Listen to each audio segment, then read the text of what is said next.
ahead and get this special meeting underway. I spoke with Clerk Reed this morning, and he was under the weather, and so the city, which is just too bad since he just had a birthday just a couple days ago, but he's under the weather, and so City Manager Bob Kowitz is going to take the role. Alderman Rue Simmons. Alderman Sufferton. Here. Alderman Ravel. Alderman Rainey. Here. Alderman Fleming. Here. Alderman Fisk. Alderman Braithwaite. Here. Alderman Nguyen. Here. Alderman Wilson. Here. Mayor Hagerty. Here. So we have quorum. We have 7 of the aldermen here. I know Alderman Ravel will be out today. Is Alderman Simmons out today? I will check. Okay, we'll check on Alderman Simmons. Okay, I just want to thank everybody for coming out on a Saturday morning. I promise you, this meeting is not going to end at midnight. All right? You can take that to the bank.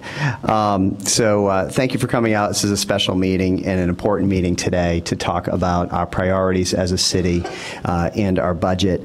This meeting will go slightly differently because of state statute than some of our other city council meetings. So I'm going to ask City Manager Bob Kowitz if he could just take us through so everybody in the audience and everybody watching at home understands how we'll be proceeding today. Yes, thank you, Mr. Mayor, members of the council. Good morning.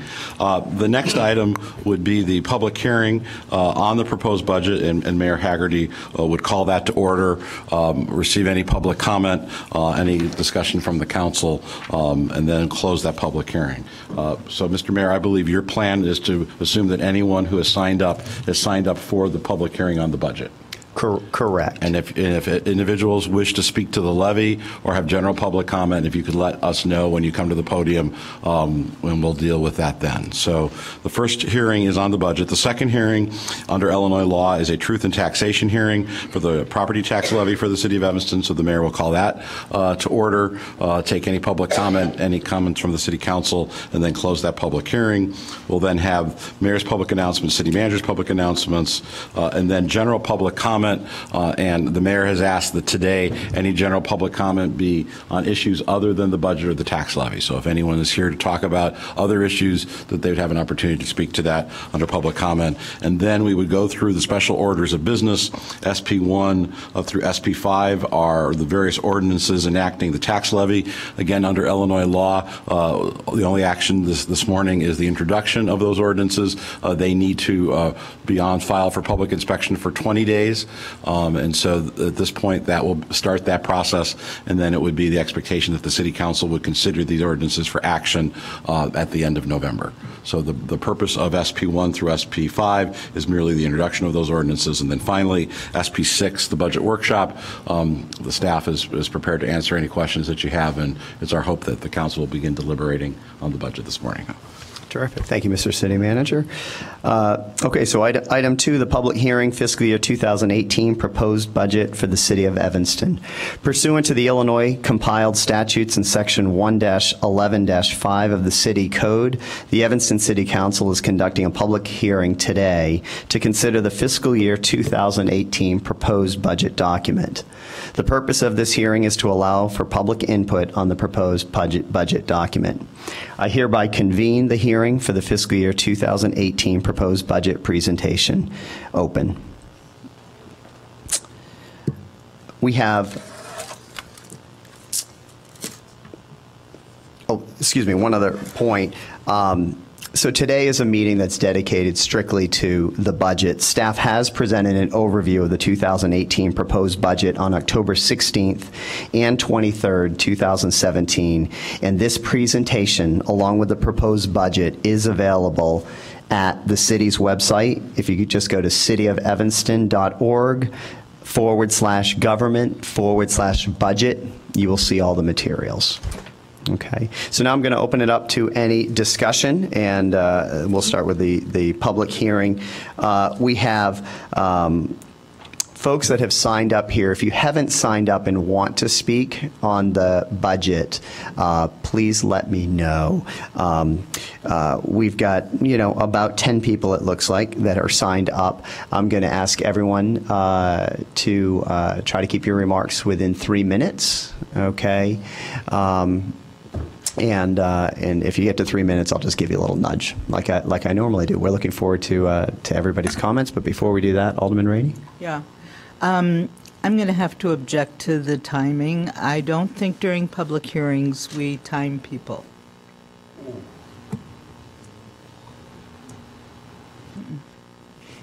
Is anyone planning to get up and speak for more than 3 minutes?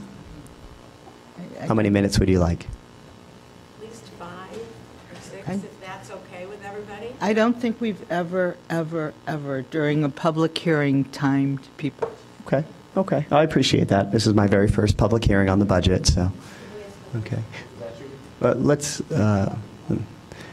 we'll turn to our council. Citizen comment, I think we need to time people because it's different. Okay. Good morning, Mr. Mayor, members of council, Grant Farrar Corporation Council. I don't specifically recall a time limit being set for comments during the public hearing for the budget. There's nothing in the statute that speaks to that. So I think this issue is properly reposed with the chair of the city council, which would be the mayor. It's his call. Okay. Well, I certainly don't intend to restrict, people. I would like to make sure, because we do have a lot of folks that are signed up, that everybody has a chance. So I don't want anyone sort of monopolizing the mic and speaking. We're going to go to midnight. extensively, especially after I promised you all that I would have you out before midnight. So what I will ask is that you try to keep your comments succinct. Alderman Rainey has been on this council for a long, long time, so I respect her opinion on this, and we will not be timed. I will not time you. But that said, if you're getting past 5 minutes, folks, I'm probably going to. I may chime in and just ask how much longer, just so we have a sense up here. Okay.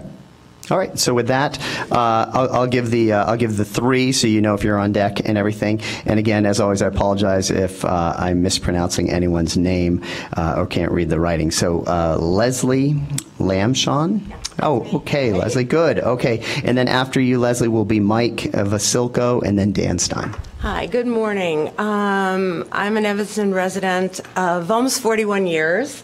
My kids went to the high school. I'm a privileged person because I'm an educator and my husband was a physician. He worked with working poor, and we have a lot of, I taught in the CPS schools. I have a lot of understanding about this. I am now working with giving back to the Evanston community as a retired educator, and I have been trained by the police department to do mentoring in the restorative justice and peace circles.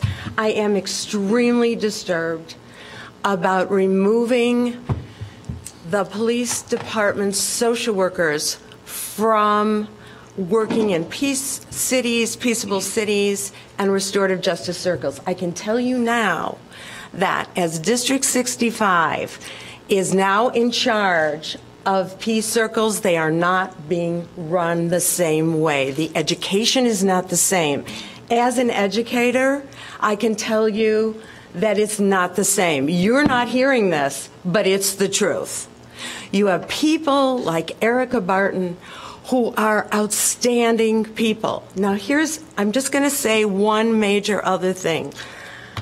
As an educator, I taught my kids how to stand up for themselves and work the system. We have tons of kids that do not know how to speak up for themselves.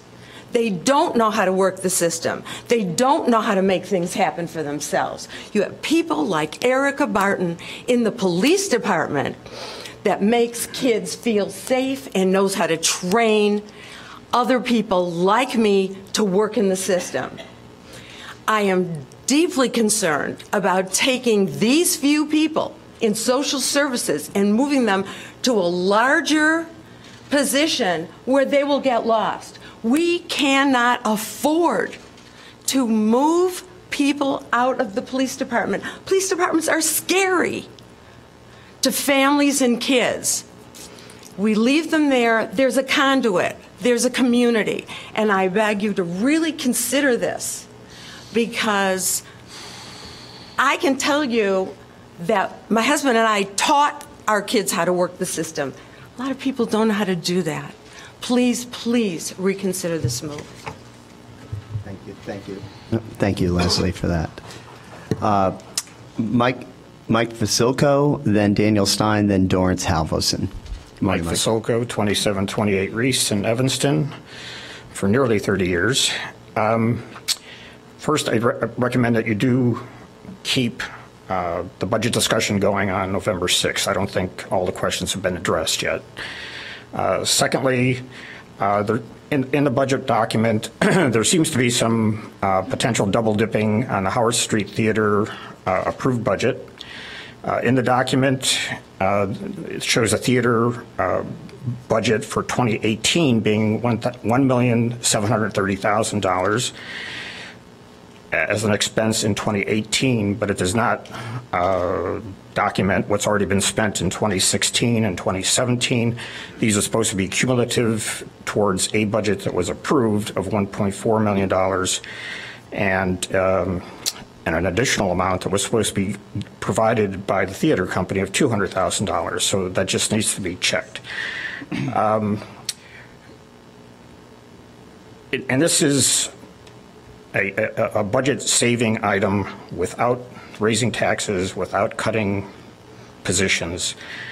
But if you require the city staff to award contracts that are based on qualified bidders, RFP responses, if you prevent them, as the practice currently is, from subjectively choosing winners and losers based upon opinion and preferences, you could potentially save hundreds of thousands of dollars a year, millions of dollars over years, and it's something I've mentioned before that should be considered. It should be at least investigated. I've seen one such occurrence that could have saved hundreds of thousands of dollars just in one RFP.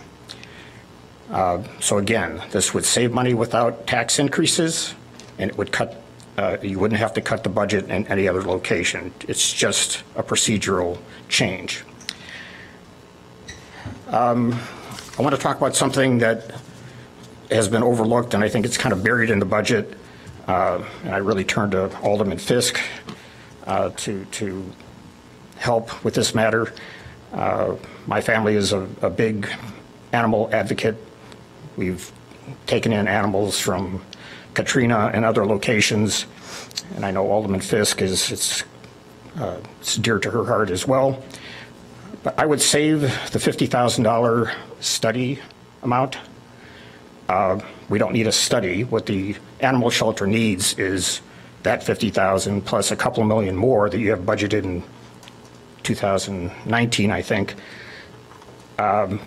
Currently, they have over 80 foster home locations where they don't have room, so they actually put animals out into foster homes until they do have room in the shelter. The city promised them a new building years and years ago when CARE was evicted. The existing building is crumbling. It's too small. They receive calls from Wilmette because Wilmette does not have a facility.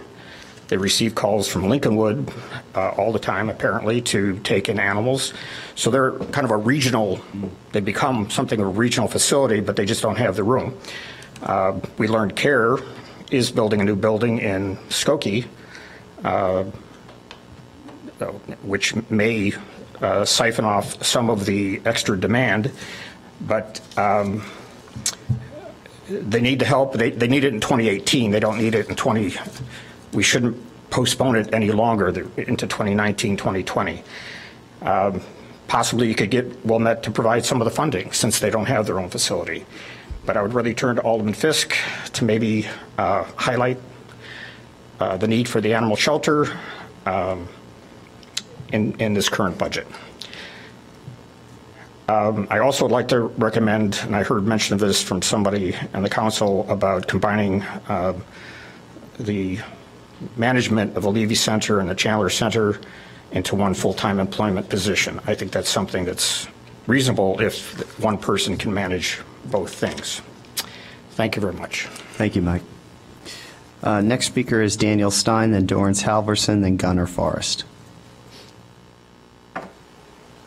Good morning, everybody. Daniel Stein, 2542 Lawndale in beautiful Evanston, Illinois. I am addressing council as a representative of the city's rec board.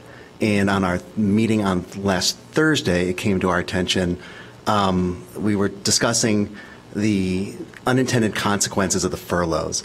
And rec board is just requesting that council be mindful. We understand there is a need for furloughs, so this isn't a conversation about furloughs, but when there are furloughs, how it affects the Park and Rec programming, and everything from senior lunches at Levy Center to a preschool and after-school care at Crown.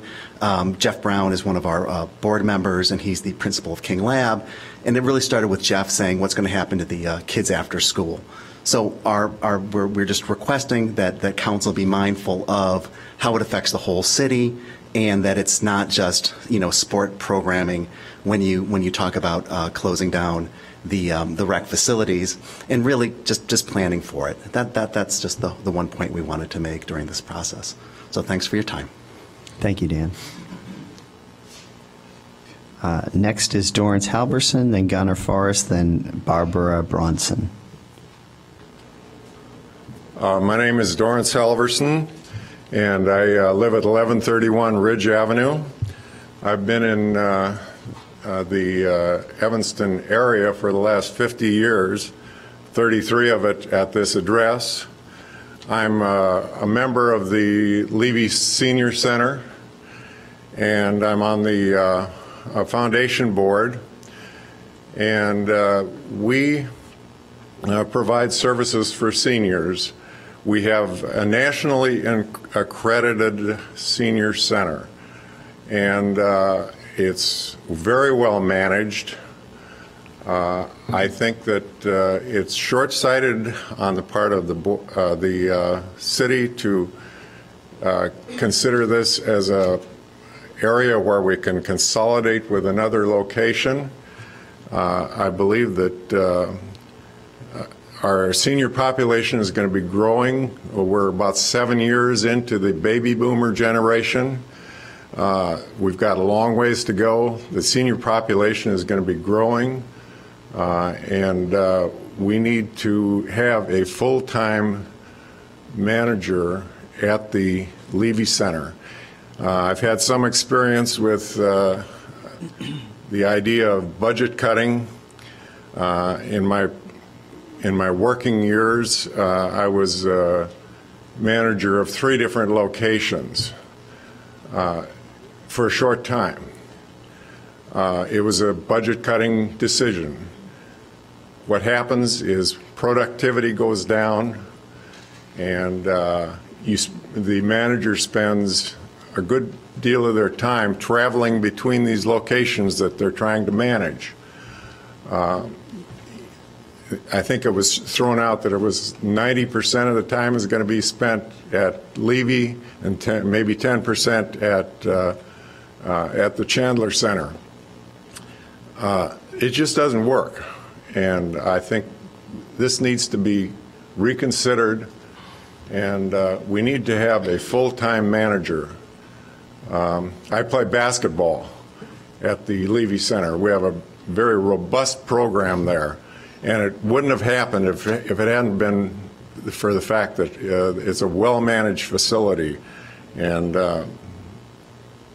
I just feel that that needs to be addressed again. Thank you for your time. Thank you, Dorrance. Gunnar Forrest, Barbara Bronson, then Janet Alexander Davis.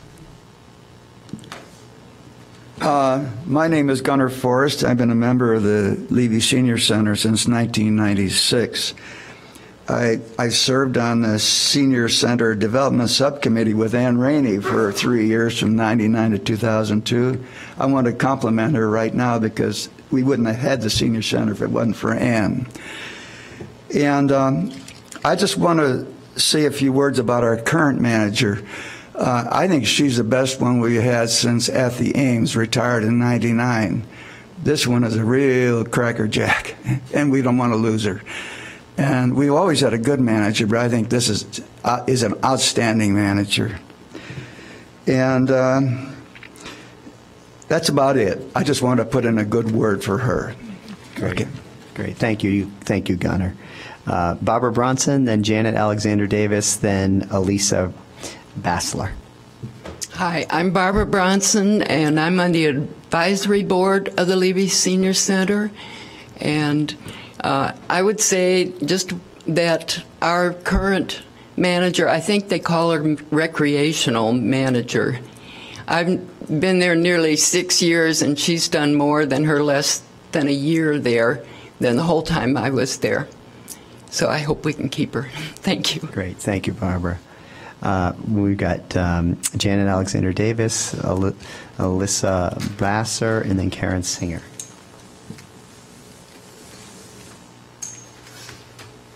Morning. Morning. Mr. Mayor, wow, I didn't think I would ever have to say that. Mr. Mayor, welcome, and all of the aldermen, thank you for your work. I'm one of those that I watch you, and so I'm up at 12:30 and 1 o'clock just with you. So I get it, okay? God bless you. I wasn't really prepared to speak today, but I've got to say this about the decision to take the social service program out of the police department. I am a person that was an employee in nonprofit for over 20 years. And in the 90s, I was with an organization called Strive out of New York. And we probably were in 22 different cities doing some very strict job readiness training. We didn't play. And I worked with the victims witness department, and those social workers were on point. They were about the business. And I thought it was really good the fact that there was at a police station a department like that to soften the blow or to be there for that particular moment when only a social worker could step in and make the difference. And so I'm saddened that this has to happen. I understand you have to make the cuts. I had to retire earlier than I wanted to, so I've had to learn how to live on much less money. So I get it that you have a real rough time balancing this budget. Social service and health is not the same thing. I was part of a company that merged with another one, so I see where they put all kinds of services in one place that didn't belong there, and it was really, really not a productive move. Can you rethink how you're going to do this particular situation? The director of the health department is a bad, bad lady, and but we keep stuffing other responsibilities to her, and I think you have to think about this is people. They're people that are doing this work, and you can overload people. Please reconsider taking a process. The restorative justice piece is phenomenal in terms of giving people another way to look at living their lives and acting and reacting. And I think that it needs to be in a place where they wouldn't expect a kind person that understands to be there at the police department. So if you move that, I think it's a mistake. Thanks for listening. Great. Thank you, Janet. Okay. Elisa, and then Karen Bassler, and then Karen Singer. Hi, my name's Alyssa Bassler. I live at 1715 Ashland Avenue in Evanston. I'm the CEO of the Illinois Public Health Institute, and I'm here today in my capacity as an Evanston resident and as a member of the Evanston Health Advisory Council. But from my perspective at the Illinois Public Health Institute, I can tell you that we have a standout health department here in Evanston. Our health department, as Evanston and the country wrestle with issues of health disparities, health equity, general equity, trauma, mental health, substance use disorders, chronic diseases, and access to health care. One of the most important things to remember is that public health is at the center of all of this. It is the role of public health to connect those issues in our community, issues that range from violence and what we've been talking about now, victim services, to chronic disease, and to make those connections because they are all connected. And what we have in our health department is a health department that understands those connections and leads the important work of building those connections and systems between the public sector and the private sector stakeholders like police, hospitals, human service providers, schools, early education, and on and on and on. Health is the nexus of this work. All of these things affect public health, and public health affects all of these issues. So I want to just say here that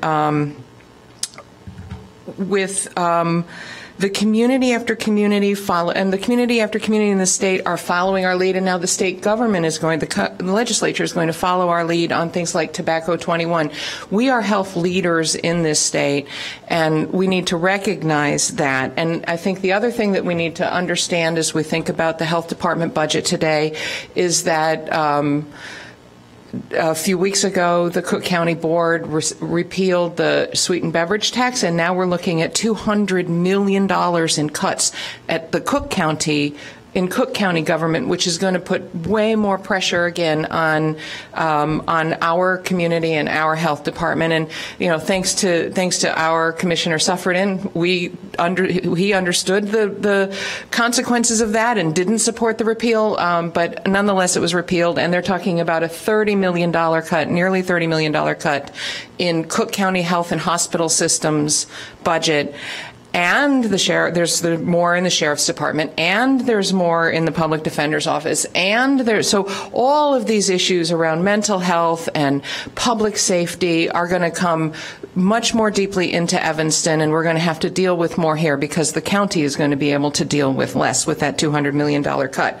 So from my perspective, from the statewide level in Illinois, in Evanston, we are incredibly blessed to have a really strong Health and Human Services Department and really strong leadership convening and connecting the other departments and services in Evanston. And that's why I'm here to ask you to reconsider the plan to cut a position from the Evanston Health Department. I know it's just a secretary, but you can't be a leader if you don't have the infrastructure and the support to allow for that leadership. And this is not the time, with all of those things going on in our community, this isn't the time to cut the infrastructure of our Public Health and Human Services Department. We really need to reconsider. It's one position, I know, it's a secretarial position, I know, but it is how we support the kind of leadership that we're seeing now from our health department. And honestly, I really can tell you, because I've seen health departments all across the state and in the country, and we have a really good one, and we should not be undermining it. So with all of the challenges that are facing our country today and our community, and are going to be coming more to face us with the cuts at the Cook County, I urge you to reconsider cutting that position from the health department and consider ways to strengthen the health department and continue to build it. It's a great support that we have for Evanston residents. Thank you. Thank you, Alyssa. Karen Singer. And then, Karen, before you speak, is there anyone else that wants to speak about the budget that wasn't signed up? If you just raise your hand so I know how many more people we're talking. Yes, three. Okay, three more people. Okay, so we'll take you in order as you guys were. So Madeline will be last, and I'll just ask that you mention your name so I can get it on the piece of paper. Karen. Thanks. Good morning, everyone. I'm here this morning as, well, I am Karen Singer. I'm not here as Karen Singer, but I am here as the CEO of the YWCA Evanston North Shore, and many of you in our viewing audience, and you all know we've been providing domestic violence services for well over 30 years. And 30 years, over that 30 years, we have developed the only comprehensive program in Northeast eastern Chicagoland area. And those services run the gamut from emergency intervention, referral and information, emergency shelter, longer-term housing, community counseling, and legal support at the Skokie Courthouse. So I'm not here to I'm not here to comment on where victim services belongs or who should manage it, but I am here to speak about how critical the domestic violence services are that have been provided by victim services for decades.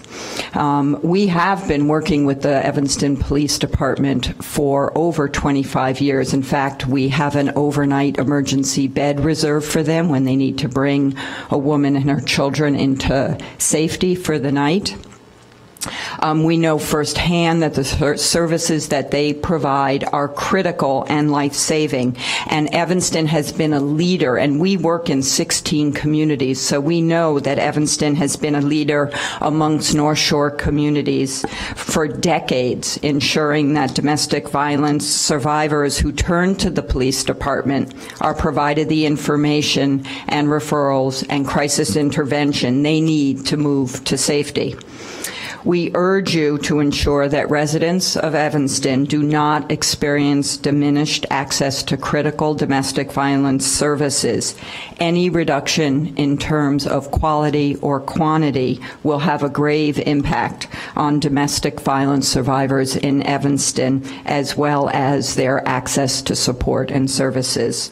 So we at the YWCA Evanston North Shore just want to say we stand by, ready and willing to come to the table with resources and expertise to help support Evanston in whatever way we can to ensure survivors of domestic violence and their families continue to receive the support they need. Thank you. Great. Thank you, Karen. Okay, come on up.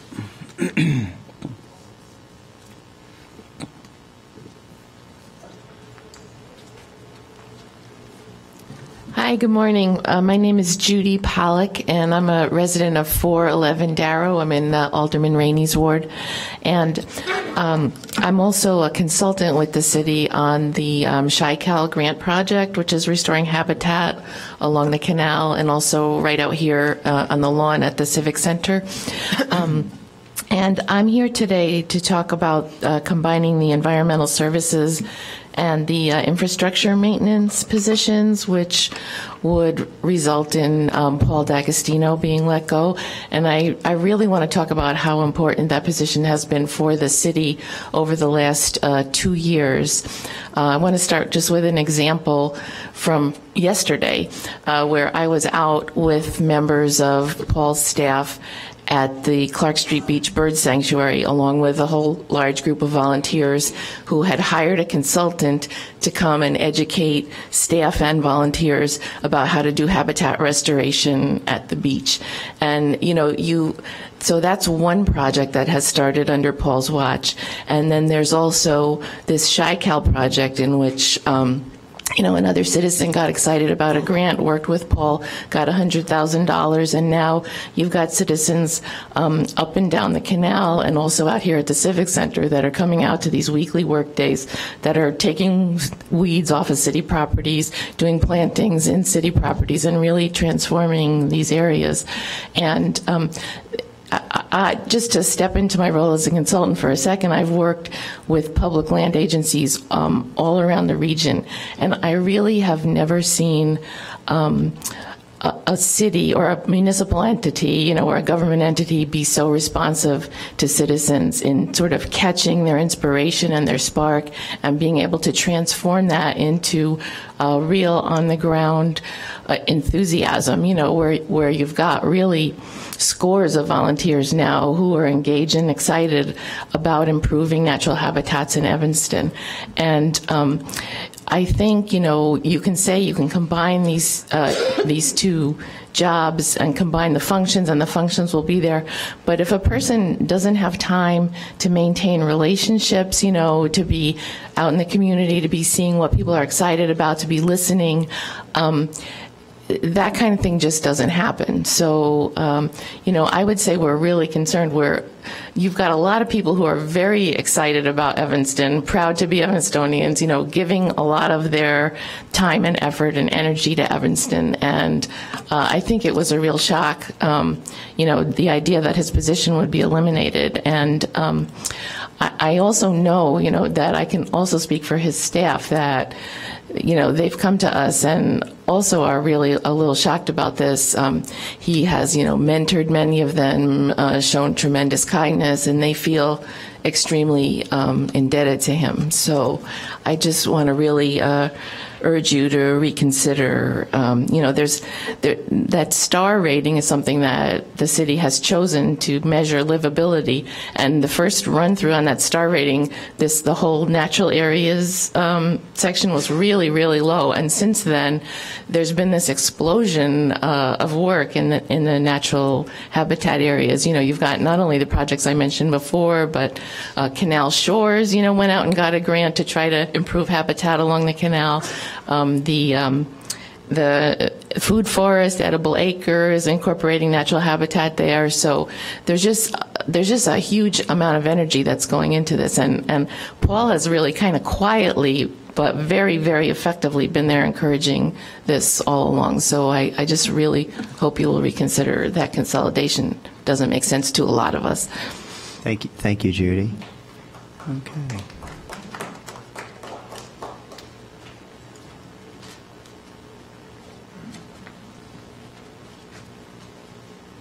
My name is Priscilla Giles, and I have the advantage or disadvantage of having lived in Evanston long enough to see so many budget cuts and so many more people than were here when we had a lot more services. I urge you, please, to remember this as you're voting and discussing these so that you do not make even more cuts where we have more people, and we have more people in need now. People who need jobs and not to have them cut. Thank you. Thank you, Priscilla. And was Madeline Ducre the last speaker? I had seen previously 3 hands. All right.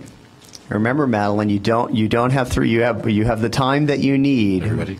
But please and I will only be saying a few things. Darn it. Anyway, Madeline Ducre. First of all, I am not a mathematician like those 3 women in that film, Hidden Figures, but I still feel we should have kept the Evanston Township in place, my opinion. Did it need changes? Yes, big time changes.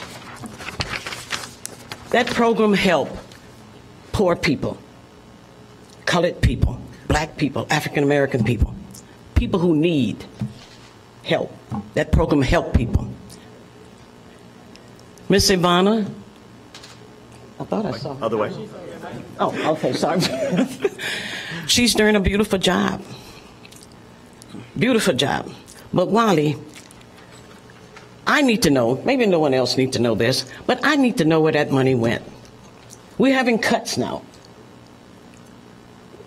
Where's the programs? I hear some cuts being taken with the social workers and others. I think it's November the 6th that we will be finished, right? Or is it the 7th to say something about this budget, right? Is it November the 7th? Many more weeks. The council will be talking about the budget until Thanksgiving. Thank you. So I will say some more then. But I need to know today a little bit, where is that category of where you put these things that money have to tell us how it helped us even more so since you dropped it, Councilman. Thank you. Thank you, Ms. Ducre. You were way under 3 minutes this time. All right. Well, thank you very much for everyone that got up to speak about the budget. Do we just close the meeting? That's just the public hearing, so we go to the next public hearing. Okay, so hearing nothing further, I hereby adjourn this hearing. Okay, and that was number 2 if you're following on the agenda here. So now we're going to open up a public hearing, truth and taxation hearing for the 2017 property tax levy for the city of Evanston. The Evanston City Council is conducting a public hearing on the 2017 property tax levy. The purpose of this hearing is to allow for public input into the proposed levy. There will be no final action on the tax levy today. I hereby convene the hearing for the 2017 property tax levy to be open. The 2017 property tax levy is included on page 64 of the 2018 proposed budget and can be found at the City of Evanston's website, which is cityofelvanston.org/budget. Is there any discussion on the tax levy? Okay, Mike, why don't you come?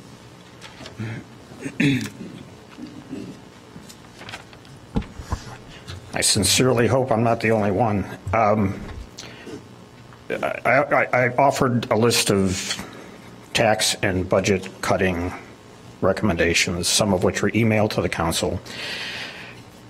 If you implement a fraction of those and others that have been offered to you, you would not need to increase taxes. It's just that simple.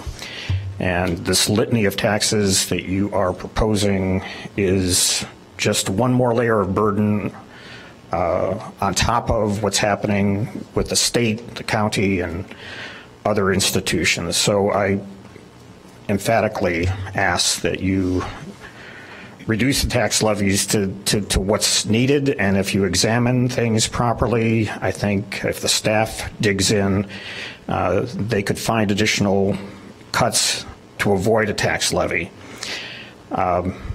Mayor, I thanked you privately in an email which was also copied to the council, for just suggesting prioritizing spending, prioritizing and deferring projects. That $6.1 million budget shortfall we keep hearing about, that would evaporate if you just did what you recommended. And lastly, I just want to circle back. I know this may not be the time to do it, but to the Levy-Chandler manager position issue, because it's related. What I'm hearing from others who are against combining the position is that they fear somehow that they're going to lose some benefit. I've not heard that. That's not the case. It's simply a matter of being able to pay for managing Evanston's facilities. It should not be about whether or not your basketball is inflated to your liking. There are much more important priorities. You just heard from the YMCA about providing shelter for abused women and their children. If you compare the two, which one would you choose to fund? Thank you very much. Thank you, Mike. Is there anyone else that wants to speak on the tax levy? Yes, ma'am.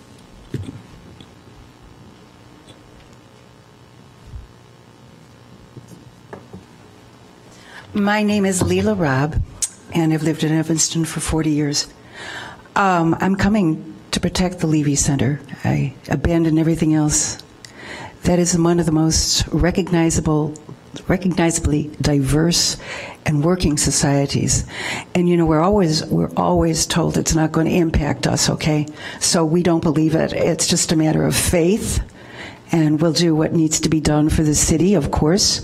But can there be a clause in there that says if it doesn't work, you go back? Is there one of those clauses included? This population is thriving under that. I just want you to know it works, and we always take away something from something that works. And I think a $6 million shortfall is a disgrace to this council and to our city manager. Thank you. Thank you. Is there anyone else that would like to speak about the tax levy? Okay. Seeing hearing nothing further, I hereby adjourn this meeting. Okay, so this is the end of the public hearing for the Truth in Taxation for the 2017 property tax levy. All right, we now move on to item number 4 on the agenda, which is mayor public announcements. two things. One, I think I said at the beginning, thank you for coming out on a Saturday morning and for following the issues of our city and for giving your opinion. It matters a lot to the people that are up here, to your elected representatives. There's going to be another opportunity for another special meeting on affordable housing this Monday coming up, starting at 6 p.m., and we're looking forward to community input as well at that meeting. I'm very happy also to announce that Rich Minocchio, who is the executive director of the Cook County Housing Authority, is going to be here and is going to take about 15 minutes at the beginning under my mayor public announcements to address Evanston and talk about the work that they're doing and the opportunities that may exist to leverage that. So that'll be this Monday, which is October 30th at 6 p.m. That's all I have, City Manager. I don't think so. Okay. And as I mentioned, the city clerk I spoke to this morning and is out ill, so there's no communication from the city clerk. I would like the record to reflect, City Manager, that Robin Rue Simmons, the 5th Ward Alderman, is here in attendance. With that, I open up the public comment. If there's any public for anything else. Okay, so now I'm going to open it up to public comment. If there's any other comments that people want to make, and this one's within the 3-minute timeline if you do. Okay, so seeing no public comment, we will then move on to the special orders of business. We have several ordinances that are up for introduction, and then the last one, SP6, is our fiscal year 2008 budget workshop, and I believe at that workshop we will get into some of the details. The city manager and staff will have an opportunity to talk specifically about some of the issues that you all raised during public comment, whether that be the consolidation of a manager between Levy Center and Chandler, the special victims assistance programs at the police department, or the consolidation in the parks department. Okay, so we'll have an opportunity there. So with that, we're going to run through these special ordinances. SP1, and these are all for introduction. Give me 1 second. Do I usually run through these? You can, or give okay. to him. Okay. I'll give it to him. Yeah. Okay. I'm going to ask our senior council member, Alderman Ann Rainey, if you don't mind. Would you like to run through the special orders of business? I don't mind, but I'm not sure what the procedure is. Are we going I think we're just doing for introduction, so not discussion on these, and then we'll have discussion on budget workshop, I believe. So just like a consent agenda? It's just introducing. Yep. And to be clear, they won't be discussed until November 27. Is that correct? That's correct. Okay, just so everybody knows. All right, special orders of business. SP1, Ordinance 128-017, City of Evanston 2017 tax levy. I'm going to read the whole thing. Staff requests introduction, which levies the annual property tax for general fund operations, Illinois Municipal Retirement Fund, Police and Fire Pension Funds, and the General Assistance Fund, totaling $30,101,219 for introduction. Ordinance 129-017, Special Service Area Number 4. The 2017 tax levy is in the amount of $377,551, and it's for introduction.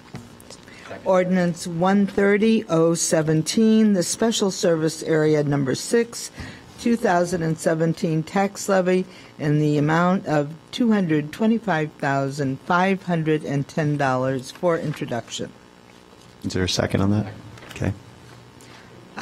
Ordinance 131-017, the Evanston Library Fund 2017 tax levy, which levies the annual property tax for the Evanston Public Library in the amount of $6,965,750 as extended for introduction.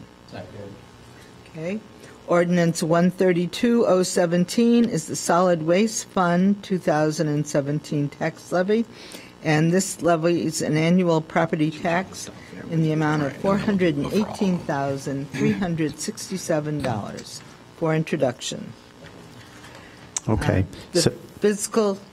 So I don't think we This is need a for- vote, okay. right? That's for discussion. So, Mr. Mayor, I move the consent agenda of the special orders of business.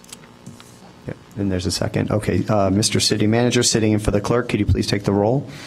Alderman Rue Simmons. Yes. Alderman Sefferden. Yes.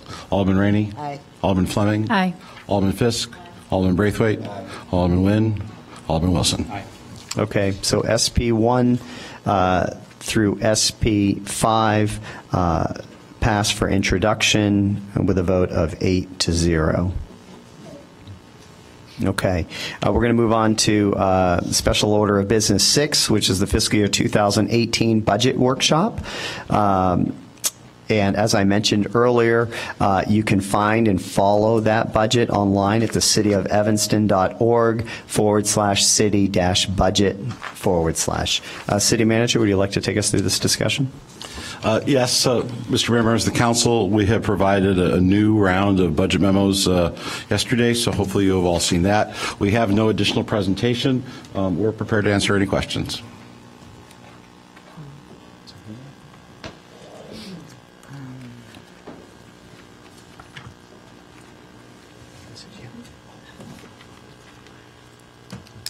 Okay.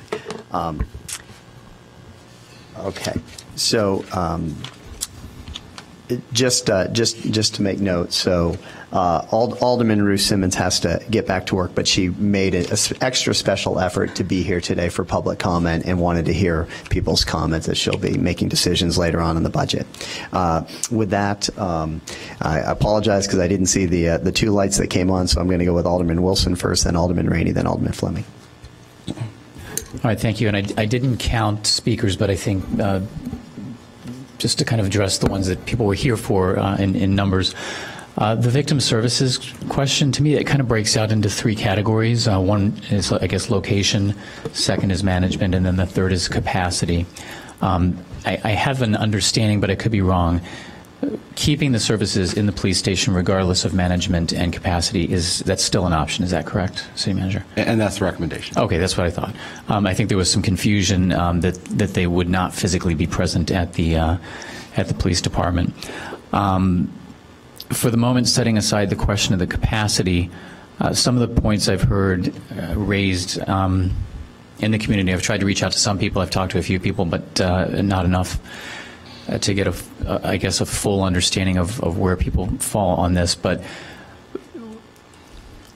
there seemed to be some idea that operating under the management of the police department might make it less comfortable for someone to be an advocate for either the victim or to be an advocate for somebody who is trying to operate outside of the traditional prosecution system.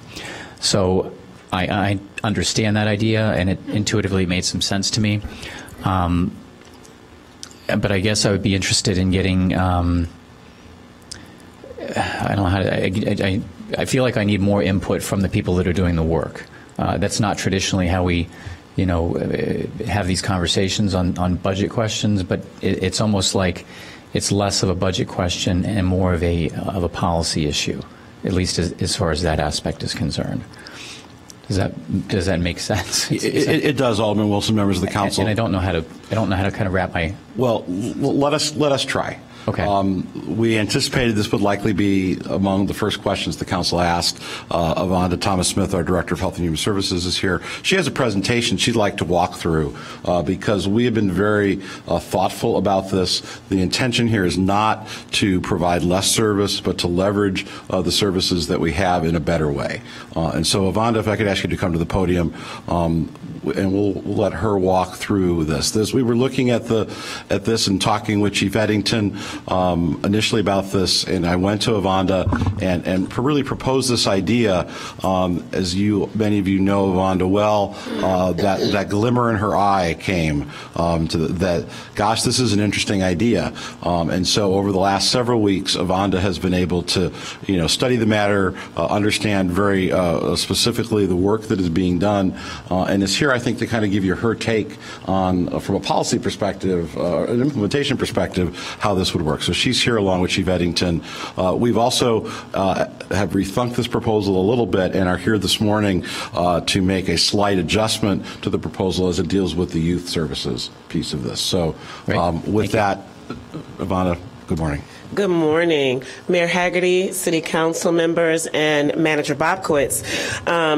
We were really intentional about addressing some of the concerns that we heard bubble up in the community, concerns that we heard from our colleagues and peers.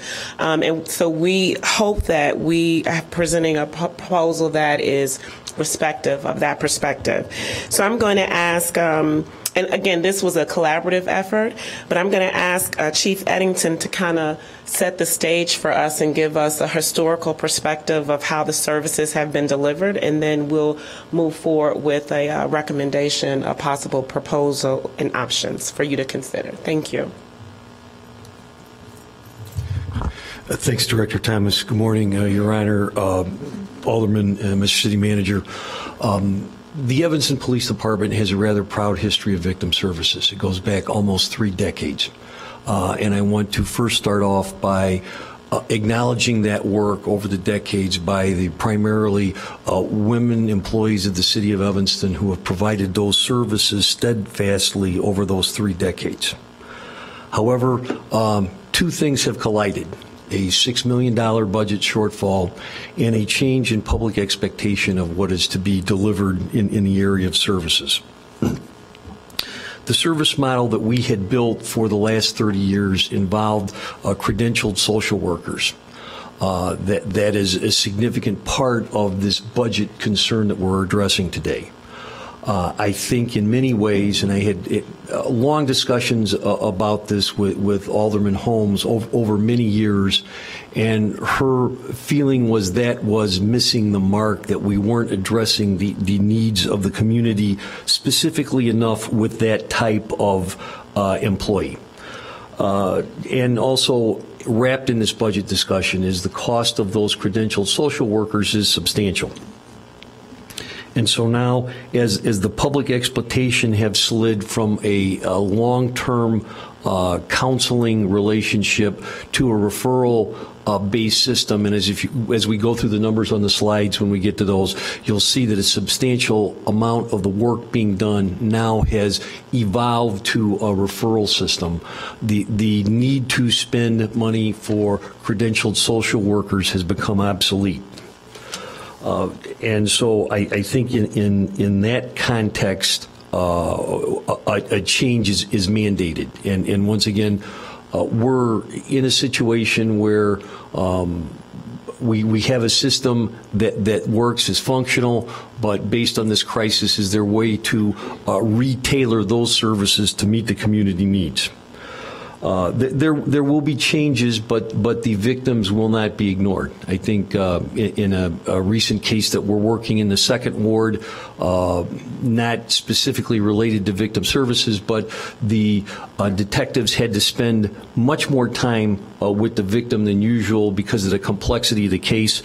By that detective's presence in court, felony charges were much more quickly approved, and I think that one of the unintended consequences of this will be more time spent directly with victims and investigators that will, I think, hasten the cases through the criminal justice system. I think you've already heard from Karen Singer from the Y, and Director Thomas has worked diligently once this issue came to our attention to begin to line up the resources and partners that we will need to avail ourselves to as this service model changes. And I think that in the thinking between Director Hemingway and Director Thomas, the concerns of violence prevention are utmost in their minds, and the coordination of resources throughout all city departments has been most important to them as they have worked through this issue that was foisted upon us. So I would like to turn the mic back over to Director Thomas, and I'll be here to answer any questions at the end of the presentations. Thank you.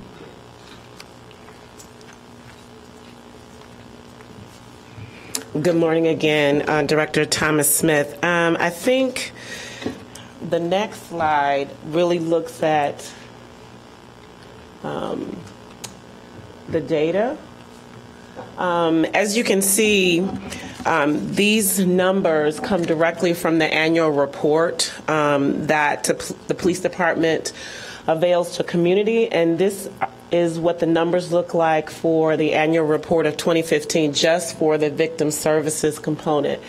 As you can see, there are many encounters in terms of follow-up with new crimes and non-crime related cases, and there's many instances of court advocacy. But as Chief Eddington mentioned, that a lot of these services over time have been based on referrals. And so the challenge we have is the complexity of the cases really require some element of short-term and sometimes long-term case management services, which is more intensive than the referral system. And if we go to the next slide, you can see how the data has shifted for 2016. There's an increase in the number of encounters and contact because, again, unfortunately, we're seeing an increase in the prevalence of trauma.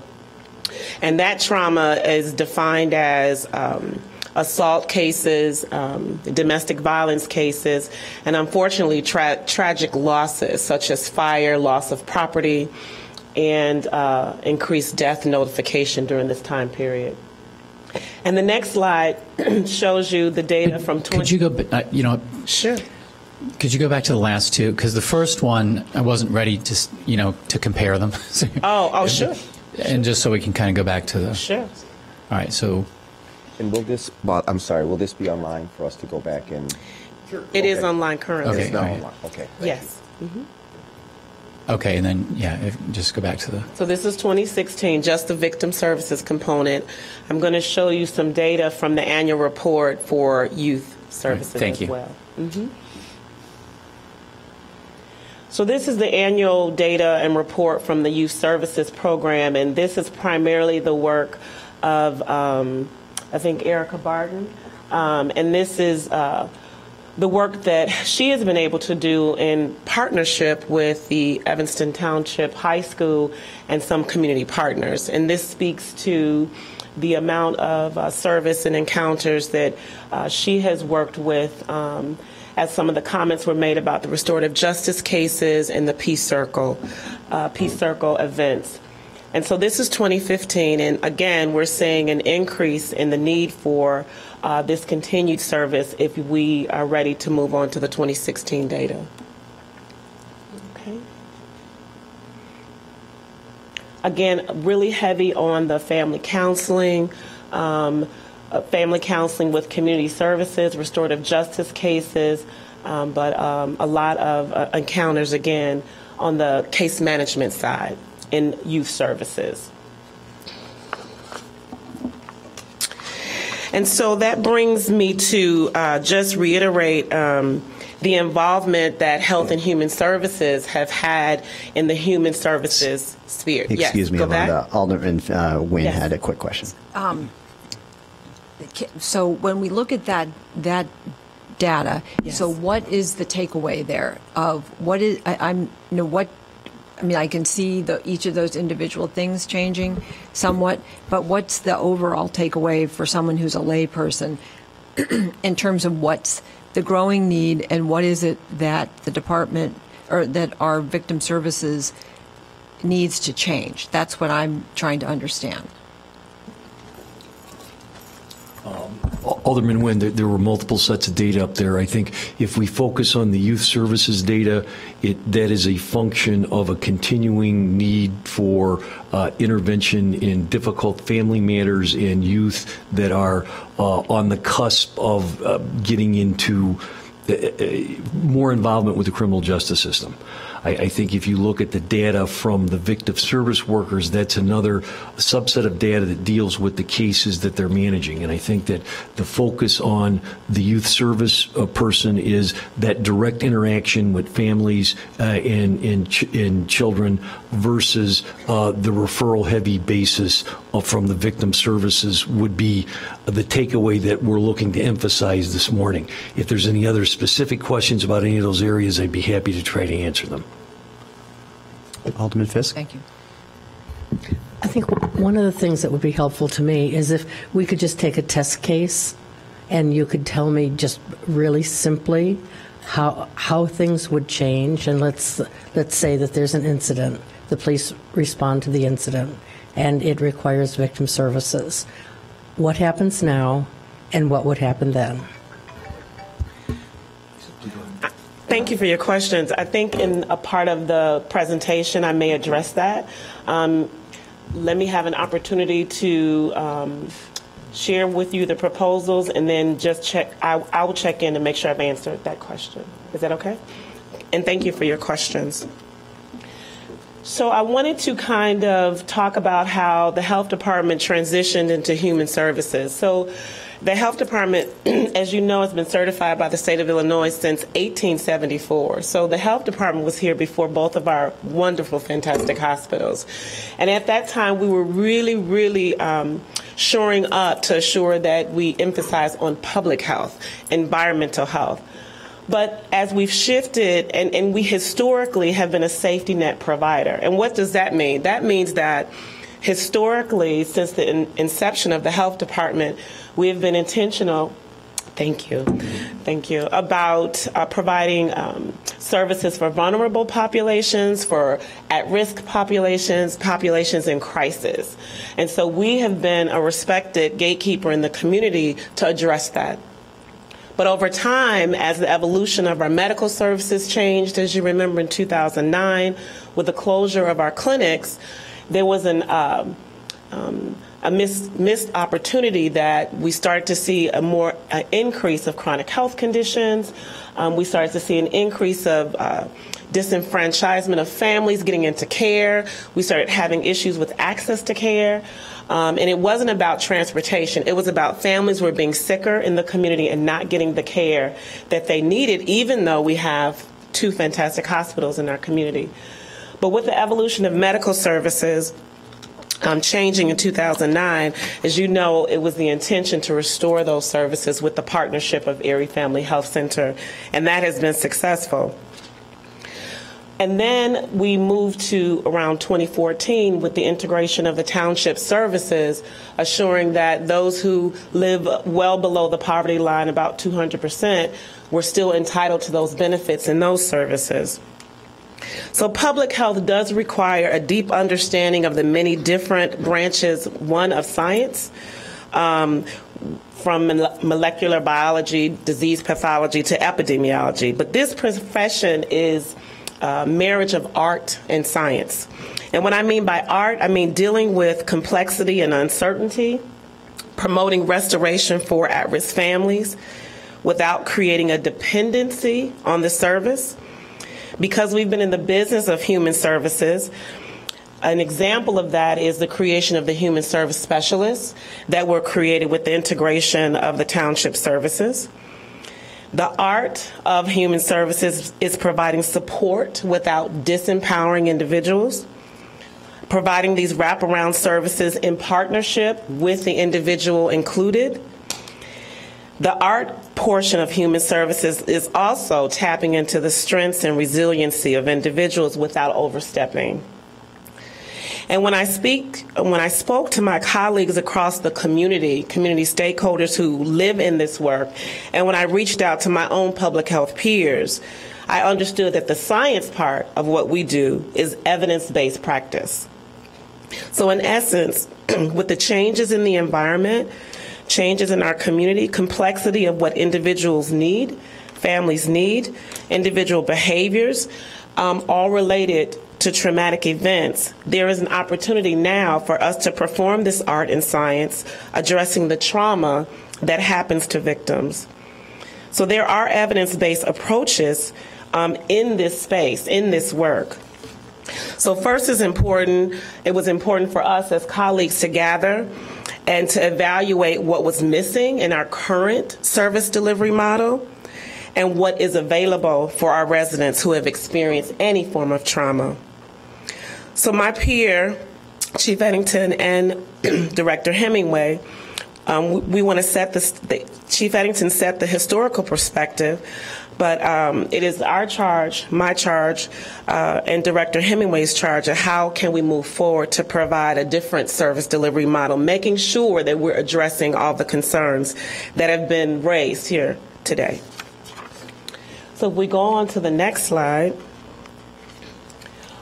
we had to look at what's missing and what we're currently doing. And what we identified very quickly is that what is absent in our current service delivery model is the intention to interrupt the cycle of violence. We do a really good job addressing, our community partners do an excellent job addressing domestic violence, but the concern is, where is the prevention of creating the violence? We don't want another victim, but we want to interrupt the cycle of violence, and that is absent in our current service delivery model. What's also absent in our current service delivery model is perpetrator intervention. Again, Karen Singer mentioned all the great work that they do in terms of domestic violence, and they do some perpetrator intervention, but we as a city, that is a gap for us. But we do have a great presence in court liaison, and we do great work in death notification, and we do great work supporting victims during personal tragedies, such as a fire and loss of property. So again, at this time, our proposal is to offer the art of science and the art of compassion as a bridge not to hinder those, but to support those who need these services. And so we're offering a broader approach of case management as our science. And so now I want to talk to you about that science. There is a phrase, approach, trauma-informed care. And many of you have heard of this phrase before, but I want to make sure that we're all clear that trauma-informed care really seeks to incorporate our knowledge about trauma prevalence, about the impact, and then recovery. And that is all inclusive. And we do this by 5 primary principles. Safety, which means that we will promote physical and emotional safety, both by setting the interactions of, which include services that we can deliver, as well as the awareness of the individual's discomfort and unease, as some of our community members did mention. Yvonne, Alderman Braithwaite has a question. Yes. Thank you. Do you mind just going back to one slide? Sure. First, thank you very much for identifying these areas. The court liaison position, is that what we have in our budget memo? Where's the chief?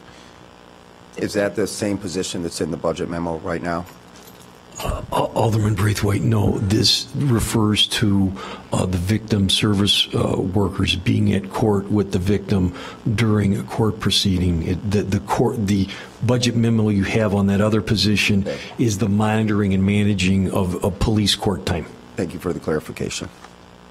And Ivana, before you continue, I think just to make clear, we would continue the death notification and personal tragedy. That's a key component of this. We would continue to work with those victims as they go to court. So we apologize. We use court liaison 2 separate, completely different ways, but we still call it court liaison. Got it. Those are the 2 pieces that we feel that are most important. The biggest change would be having city staff continue counseling.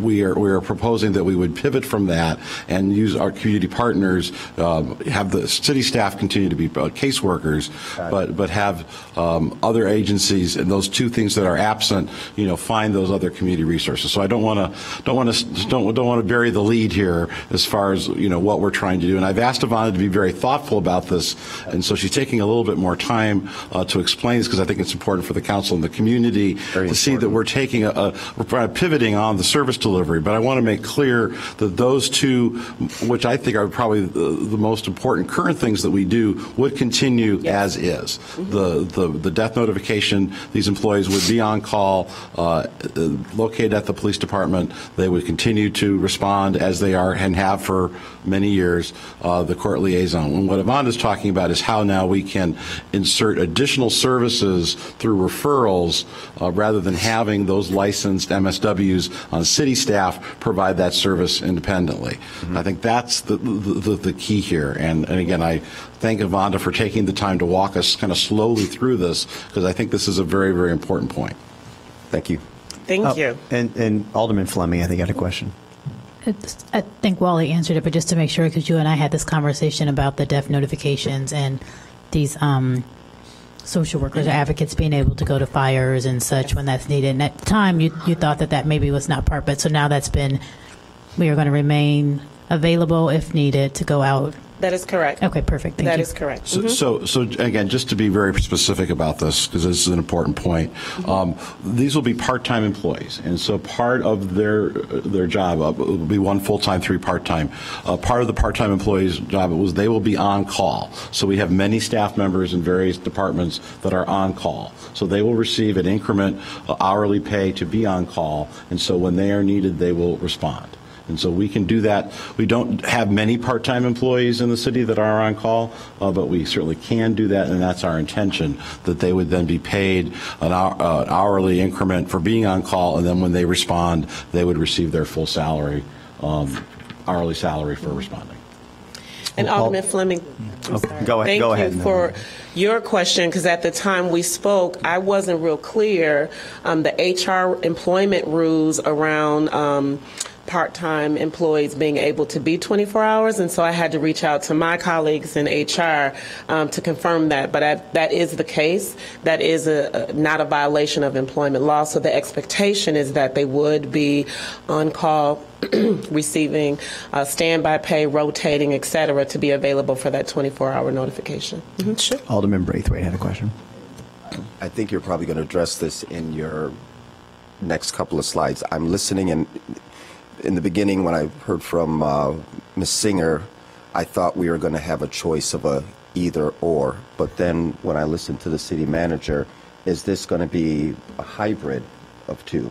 So as I'm listening, I'm trying to do the processing. And Alderman Braithwaite, members of the council, what we're proposing is what's in the proposed budget, that we would do this with city staff. I think Avanda wants to be as thoughtful as possible working with community partners. We're not here to propose that we would contract this out, because we're not quite sure what that looks like. And this is something that needs to continue, and I think we would want to staff it as Avanda is describing. We will continue to work with our community partners as we go down this road of making sure that we have city staff as first responders, and as it makes sense on the referral basis, we may come back to you in a year and say, we're going to adjust the model, because it may make more sense than to lean more heavily on our community partners through a contract. That is not what we're proposing today, because I want to make sure, as we start with this transition, that those people that are in need continue to get that initial crisis service from the City of Evanston staff. Thank you for the response. I guess the other thing last comment I'll make, and again, I'm sure it'll be addressed later. Now that I'm clear on what I need to be thinking about as a first responder, I'm hoping that staff is considering, a residency requirement around that, because if this is, in my mind, crisis, first responder personnel, I think we should think about that as we are choosing whoever this person would be. And Alderman Braithwaite, I think we will certainly do that. I think the skills and abilities of that first responder are many. There certainly is a professional training aspect that is required, but I think also understanding the community that they're serving is also a component part. And so, again, Director Thomas Smith and I have discussed that. I think in Chief Eddington's initial comments, raised a long-standing issue that former Alderman Holmes had that perhaps we were doing fine on the clinical piece, but we're not always sending people to scenes that had a good understanding of the Evanston community, some of the dynamics that affect violence in this community. And so with this proposal, we're looking to sort of rectify a portion of that. Thank you. I have 2 other aldermen that had questions of Alderman Rainey, and then Alderman Fisk. So we're talking about a court liaison, and there's a budget memo in here about a court liaison. We're not talking about that person. No, and again, we need to come up with a better. Yeah. There is a member of the police staff that works on cases that are pending. When we refer to court liaison in this instance, that is when the victim services staff member accompanies the victim of crime to their particular court case to provide support, understanding of the process, so that those are two separate and distinct positions. I know that. I want to make sure everybody else knows that. Yes. Because it could be confusing. Second of all, when you say that service, and I'm talking about the victim court liaison person, are you saying that that person is going to be a part-time person? Or are you saying that that person is going to be the person who is now currently serving in that role, will continue doing that? Alderman Rainey, members of the council, we have provided layoff notices to the individuals in the police department because we intend to reconstitute the positions. So there will be one full-time position that is the coordinator responsible for all of these services. I would anticipate that that person will respond and take part of the on-call responsibilities. I anticipate that that person will also go to court. But in addition, the part-time people, as part of their role, will also go to court and will also respond as needed when the police department calls. And the individuals previously who held the position are welcome to apply for those positions. They are being reconstituted. They are going to have a different wage scale, have different, especially the part-time positions, have a different job description. But those individuals can apply. You've said numerous times during your responses to people that these positions will, these duties will not change. These duties are going to change, it sounds to me. Explain again more clearly about the 24-hour on-call people who are going to serve in what role? What are they going to be doing? They will continue to do what they do today. So that there is a police incident, and Chief Eddington, you're there, and I think probably you're better to explain what they currently do. So we are going to, but just to be clear, what we are going to continue to provide, what we currently do for victims of crime, we're going to continue to provide the assistance at court. What we are going to do less of is counseling of those victims by city staff. Instead, we are going to leverage referrals to not only local agencies, but other social service providers, as Ivana's been trying to get through this slide, this larger continuum to provide additional referrals to other services they may need in their life. All right, that's really important, but a lot of what Ivana is saying is pretty clinical and a little over my head. Alderman Rainey, do you mind speaking into your mic? Alderman Rainey, do you mind? Thank you. What she's saying is a little clinical and more or less over my head.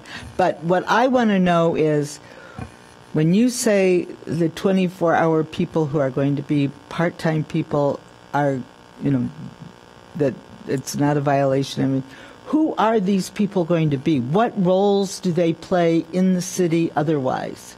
Is this going to be like the guy in engineering who comes out and does lighting sometimes? Or are they going to be specifically trained social workers or counselors? Or they are going to be specifically trained, and the classification we have, perhaps Director Thomas Smith can explain what this is, but yes, these will be, but they will not necessarily be licensed master's degrees in social work.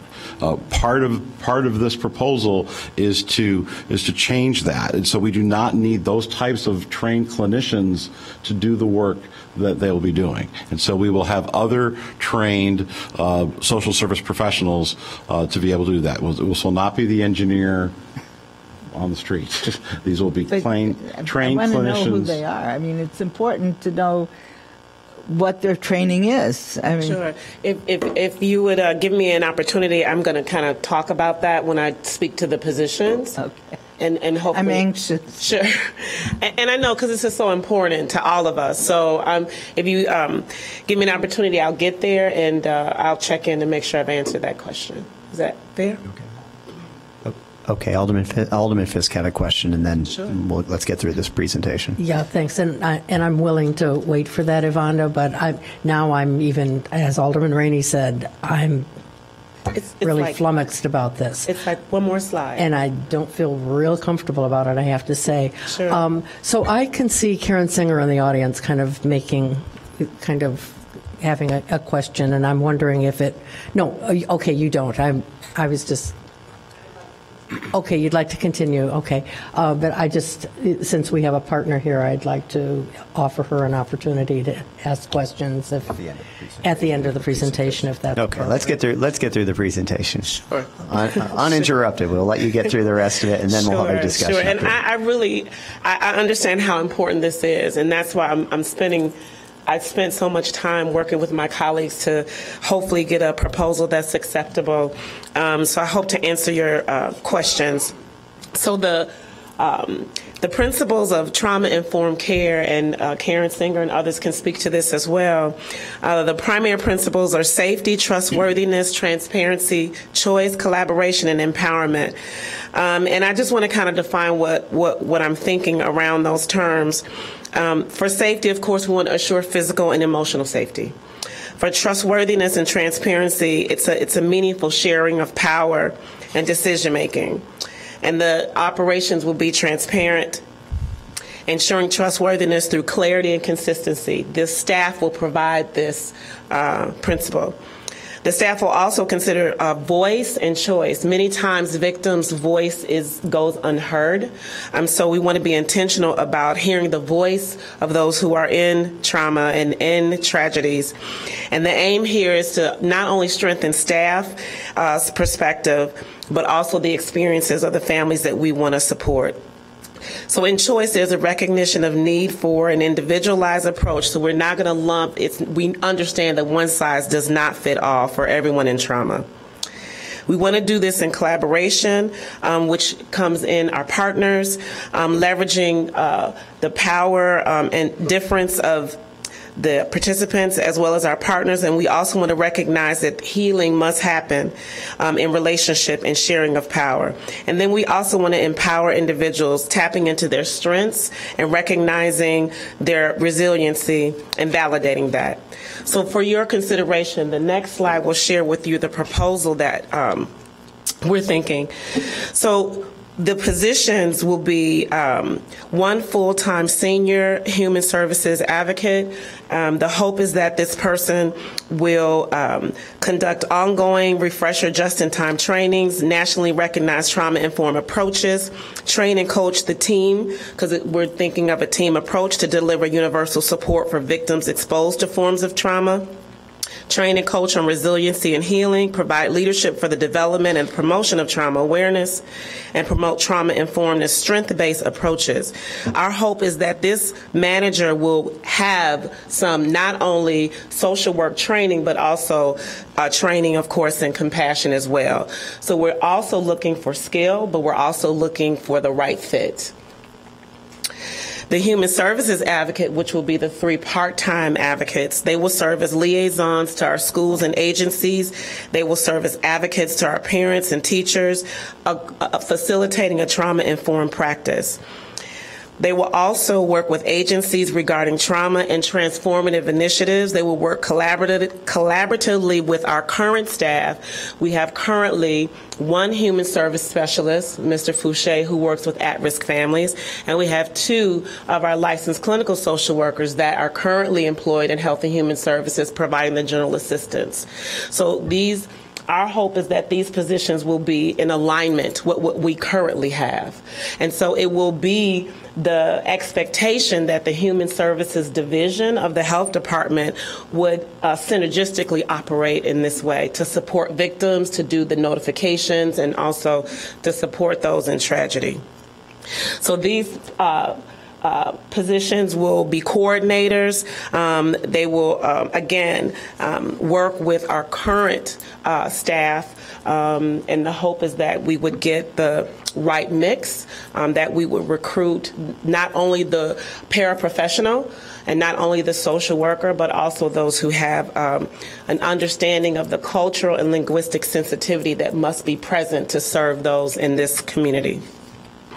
So now I'm going to turn it over to Lawrence, who is going to also talk about a transition of a position, and this is also for your consideration. Thank you, Evonda. Good morning, Mr. Mayor, members of council, City Manager Bakowitz. I want to talk to you guys just a little bit about the youth advocate position and how we believe that we have a good strategy in transitioning that position. But before I get into the position and what it will do, I want to talk to you a little bit about how we kind of got here from a historical perspective with our juvenile advocacy. For many, many years, the police department housed not just victim services, but it also housed outreach team members as well as youth advocacy. And over through those practices, you know, the city made the decision several years ago that was not the best model to have because there was all kind of challenges with outreach workers being part of the police department. And so with that, and then we were not focused on preventive methods during that time. So in the early 2011-12, the decision made by the council and the city leadership was to re-establish our youth and young adult division or our outreach workers into the Parks and Rec and Community Services Department. We went out and hired a tremendous manager who led that team and was very integral in selecting our current members of our outreach team. We modeled our operation of what we currently do on Operation Ceasefire and through also models that are endorsed by the Office of Juvenile Justice and Delinquency Prevention. Our current team is a mix of former offenders and non-offenders who overcame high-risk environments and backgrounds.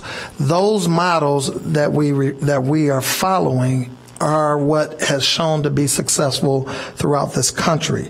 And that's how our current team is so successful, because a lot of them have been in those environments and have been able to can help navigate our current young people when they are faced with those same kind of environments. And so through our current structure, we think it's key in being able to relate to young people in today's society by having folks who have been there. And what we're proposing, and we also use a very big tool, the Mayor's Summer Youth Employment Program. This allows our current outreach and youth and young adult division access to families. And through access to families as a whole, not just a kid, we hire the kid. Once we get that kid within our parameters, that gives us access to the rest of the family and any crisis or trauma that that family may be facing. Our current outreach team injects themselves into trying to treat that family as a whole. And so as we are moving forward into this proposal, what we believe is that if we bring the youth advocate position into our department, we believe that there's a synergy by combining all of the city's overall at-risk services into one department. We can really start to create and look at victims and victim services as terms of juveniles and how we really not just deal with the individual, but we also look at the whole family as a team. We also believe that the youth advocate can be integrated into our new system. Right now we have a new software system known as the Apricot system. And that system is where we are tracking all of our contacts. So if it's grandmother, if it's the parent, If it's the child, right now throughout the city, up until we got this system, the grandmother could be being supported by our ombudsman, which is in our department, or it can be being housed by someone in the health department. The youth and outreach workers could be dealing with some member of the family who's trying and from a workforce development component, and the youth advocate could be dealing with the child as a court liaison. And we wouldn't know all of that until now that we have the system in place.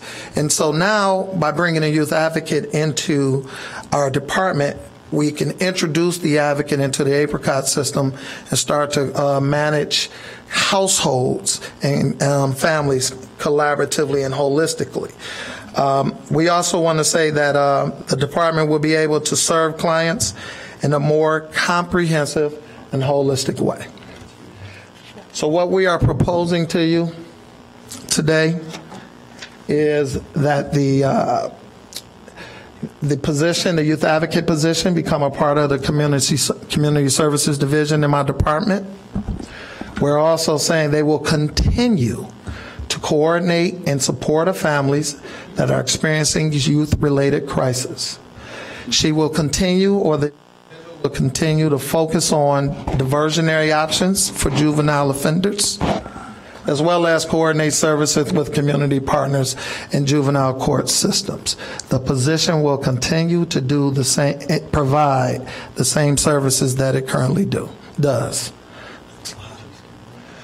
Other opportunity, we've heard some terms earlier today, restorative justice, peace circles, community services programs. The youth advocate provides all of these to the juveniles in which she currently serves and supports. We will continue to provide all of that. And from a holistic perspective, the Department of Parks, Rec, and Community Services believe we can address families from who are dealing with various traumas in a much more holistic way by having all of these services under one department. Thank you, Lawrence. Thank you. Alderman Fleming has a question, and then Alderman Braithwaite. So, thank you, Director Hemingway. So would this person remain at the police department as well?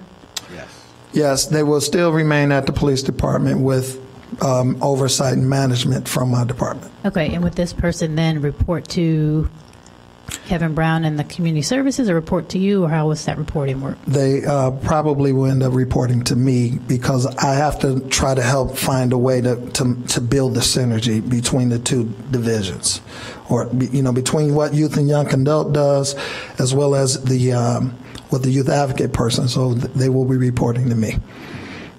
Okay, and what does .8 look like in terms of their hours? 30 hours a week. Thank you. Is there, the next slide is the breakdown slide. Oh, okay. So thank you. Okay. Yeah, and so, Alderman Fleming, members of the council, so we're making an adjustment to our proposal, and this slide, I think, now reflects what that new proposal would be. So the .8 youth advocate, there's currently 1.3 FTE youth advocates budgeted. Ms. Barton is a .8 employee.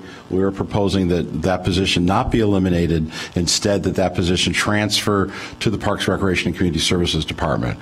We are continuing to propose that the .5 FTE, which is currently vacant and not used, that would come out, so that we would transfer the one employee, the .8 FTE, to Parks and Recreation. So we are walking back from that proposal to keep Ms. Barton doing the work that she's doing. The only change is that she would report from a management perspective to Parks and Rec. She would continue to be housed at the police department. The slide also, I think, breaks down a little bit more clearly the balance of this. So the $680,000 is the currently budgeted portfolio of staff in police doing both victim advocacy and youth advocacy. And as Director Thomas Smith detailed, in the health department, we'd be adding one senior human services specialist, one full-time position, and then the 3 part-time positions in human services. So we're basically, the budget proposal is adding back in that $92,000, and so now we're looking at a proposed savings, which was previously about $400,000 down to about $308,000. So I'm going to ask one more question, and I'm sorry I had to step out for a second, so maybe you answered this, Director Thomas. But when you mentioned the things that were absent on that little green slide and the things that we were doing well, you mentioned the violence cycle interruption and the perpetrator intervention, I believe. Correct. Did I miss where you covered how those are going to be additional services we were going to pick up? Sure. So it's absent in our current service delivery model. So our hope is to incorporate that in the new approach through partnerships. Okay, so then my question, I guess, for you and Director Hemingway is, has that been considered to be some kind of way we can utilize or add on to our outreach team? I can tell you just this week, my daughter called me from McDonald's after school. She was very, I think, interested or whatever. She had experienced, there was a fight at McDonald's, and Nathan Norman was there to break up the fight and I think take one of the kids home. And anyway, she was calling just to tell me all about it. And then I know I was at a fundraiser with the previous mayor, and there was a young man who I know has been in contact with our police many times, was there with Stacey Moraney, and the young man gave this whole presentation about what he had learned about nonviolence through the summer program, and it was very interesting. So I think that some of that is my understanding that our outreach team is doing. So I'd love for us to further support them in that work versus just looking at kind of referring that out. Does that make sense? Well, you're correct. They do a great job at responding to the violence. My hope is that we do some preventative measures that we're not doing to interrupt the violence from starting. I think they do that maybe with the population they have, but we probably are still missing some people. I understand that. Yes. But I would just want to make sure we are working together to make sure we're supporting both the youth and the adults in that. And so, Alderman Fleming, we agree. I mean, that's why we believe there is some synergy here that we can try to capture and start to create with supporting the work of the current outreach team. But, the work of the youth advocate is different. She does restorative justices and peace circles and things of that nature. But we view that there is some more, bringing the two entities together could create an opportunity that both ways there's some support that is garnered. Thank you. Thank you. Alderman Braithwaite. Thank you, Mr. Mayor. I just want to say to City Manager, also to our staff and community partners, I can appreciate the thoughtfulness that went into this plan. So, thank you for that during a very tough budget season. So that was the first thing. The other thing that I wanted to share is just throughout the presentation, I can also appreciate the fact that we're changing the name. I feel like victim services for years has been just incredibly stigmatizing, so I also appreciate that. Director Hemingway, one of the things that I'm really excited about, and I feel like that's probably one of sort of the icing on the cake, is the software. And I don't know where it came from.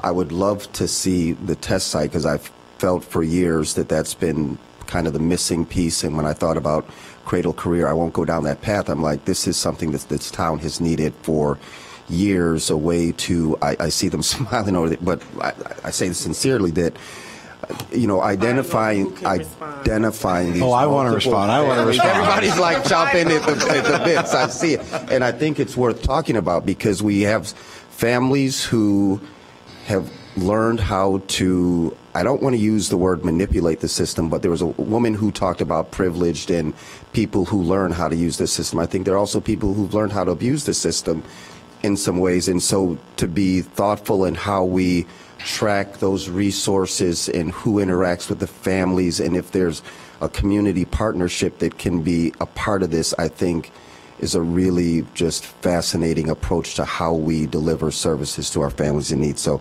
I'd love, well, it sounds like everybody's going to talk about it, so I'll shut my mouth and I want to hear more about that, please. And it's something that we're so proud of. I'm so proud of. I think all of us, all of the senior staff are proud of. About 2 years ago, we convened a group of city staff that never talked to one another, and that were the folks that provide social services. So the folks in Parks and Rec, Kevin Brown and his staff, Bob Dorniker and the work that he does, the library, the work that they do, the police department, the fire department. So everyone who provides social service, health and human services department, we convened in a room and we went around and said, what do you need? What are the gaps with what we needed to do? And Audrey Thompson, who's a key member of this, really is the one who raised that. And so we said, okay, we're going to find a software package that fulfills this, because there wasn't one out there. Right. So we called on some of our IT staff, actually Malika Sumar, who's now on our IT staff, but was in the community development department before.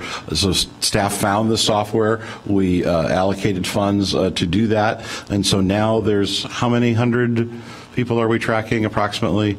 A few hundred, certainly. Yes. Departments are using it. 5 departments are using it.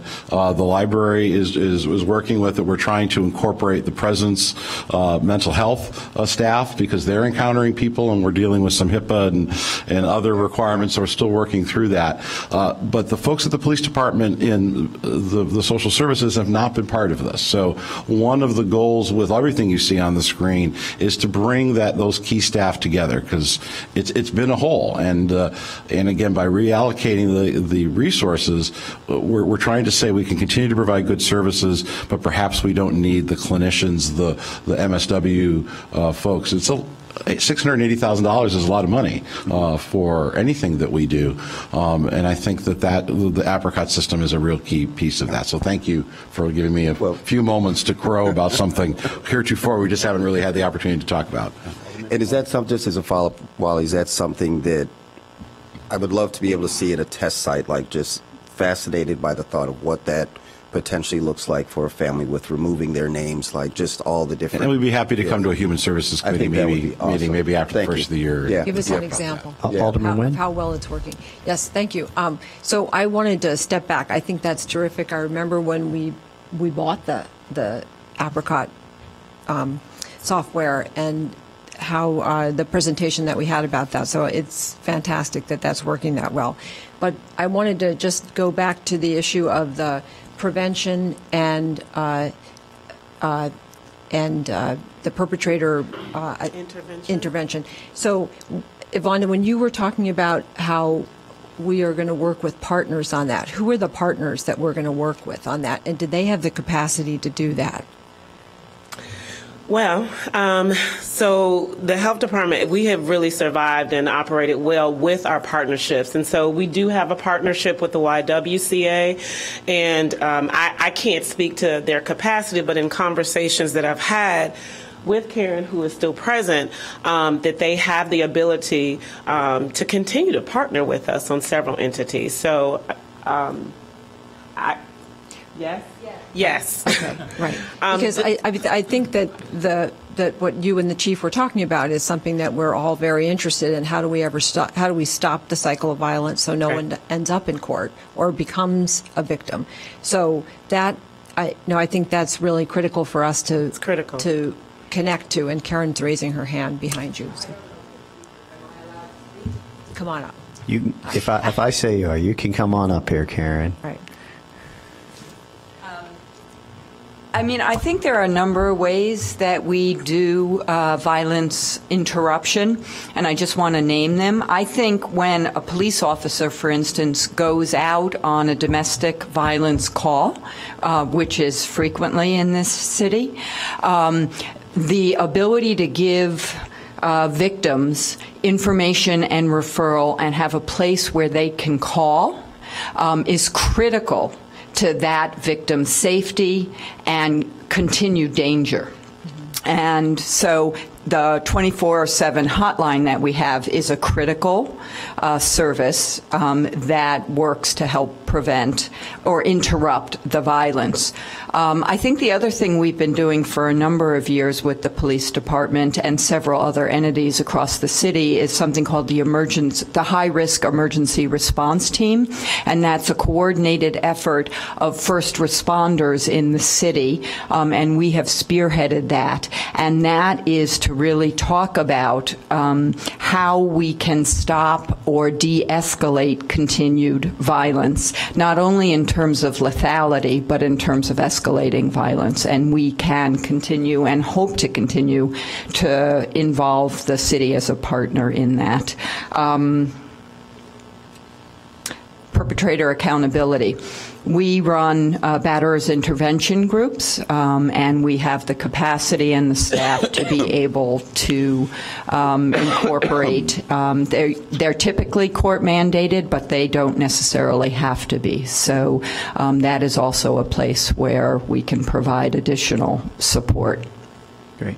Why don't you stay up here, Karen, just in case any of these other questions are directed, and you can answer them. Alderman Fisk. And thank you, Karen, because that was really helpful to me, because the question I've been asking now a couple of times is what happens? You know, what happens when a call goes out, there's a need on the street, who's going to respond? And so right now our police department responds, and you get involved, and I'm assuming that you're there 24/7. If there's an emergency, your door is open, somebody can come in. Yeah, and on a domestic violence call, it's my understanding that victim services also went with the police and worked on call basis. Okay, so that's my question, So, because it goes back to the part-timers, the who's on call, where's the, you know, who's going to be answering the telephone, and what happens, because I think that's the critical time right there. I'm not so concerned about who's going to follow up and continuing, because we do a good job on that, and I can trust that. Yeah. But what happens at the scene? Okay, so I think there are two things. One is typically an advocate or someone at victim services went on site. Number one, I don't believe that's the best practice anymore, and it places them in a high amount of danger, because those are potentially high-risk calls. I think what can happen instead is with training, and I do want to put in a plug that the police need to be trained in domestic violence interventions, but with training, they, for instance, could hand the victim a card that would say, and can call the hotline right then and there, because we're there 24/7, can provide an intervention that can help support the victim in getting to safety and in staying safe. That the advocate does not have to accompany the police. So that. And also, may I add, Karen and I had a conversation about this, because in the research that I did, that model, having a victim advocate at the scene with the officer, is not the evidence-based model. It's not. It's highly not recommended. And so when I ran that past Karen, who I think is the expert, we agreed on that's not the way we should be operating, and that's how we operate currently. Thank you. Okay. The other just last comment I'll have is that I wish this discussion had come to Human Services. I think it's a very helpful, useful discussion to be having, and I wish that we had spent more time on it.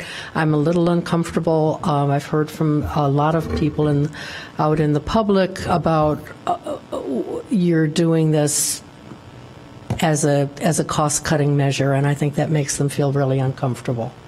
Good point. Chief, did you want to add anything? I'm sorry, just quickly, we too are aware of the hazard of victim advocates responding to a scene. It is extremely rare when that occurs.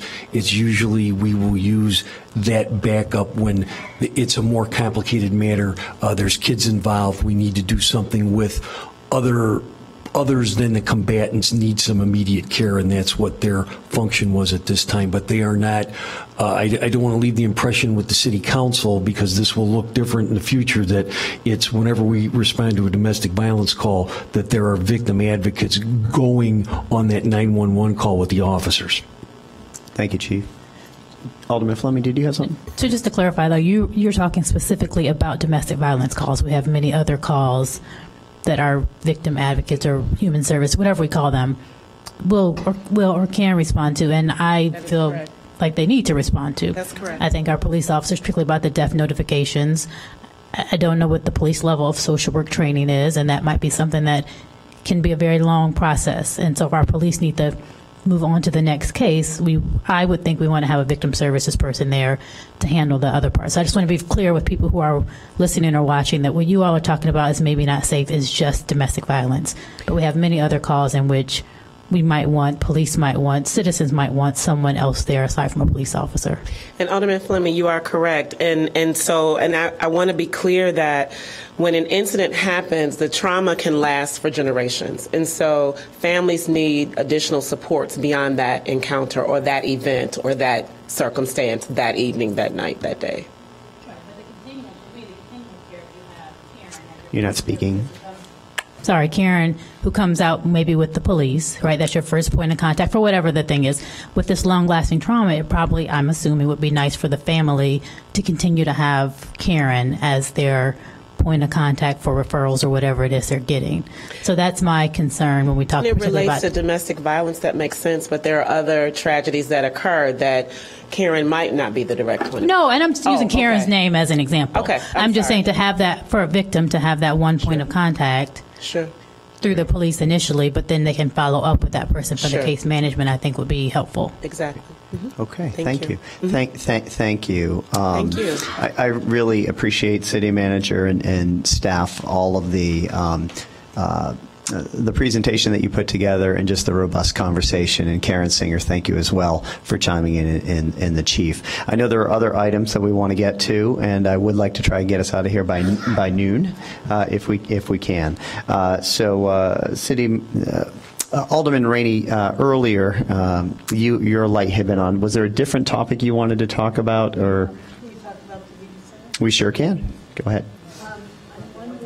I'm wondering if you... Can you speak into... Yeah. Yes, if we can look at the budget on page 207. So we can look at that. She wants to look on page 207, so I don't know what's on page 207. It's account 3055, Levy Center Senior Services. Could we take a look at that? We have 2017 adopted budget full-time equivalents, and then the 2018 proposed baseline budget full-time equivalent.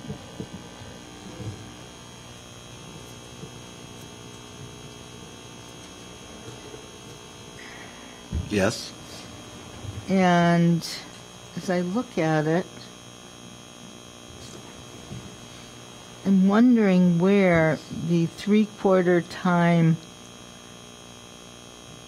I mean, is the person in charge of the Levy Center considered the recreation manager? What's the person? Yes.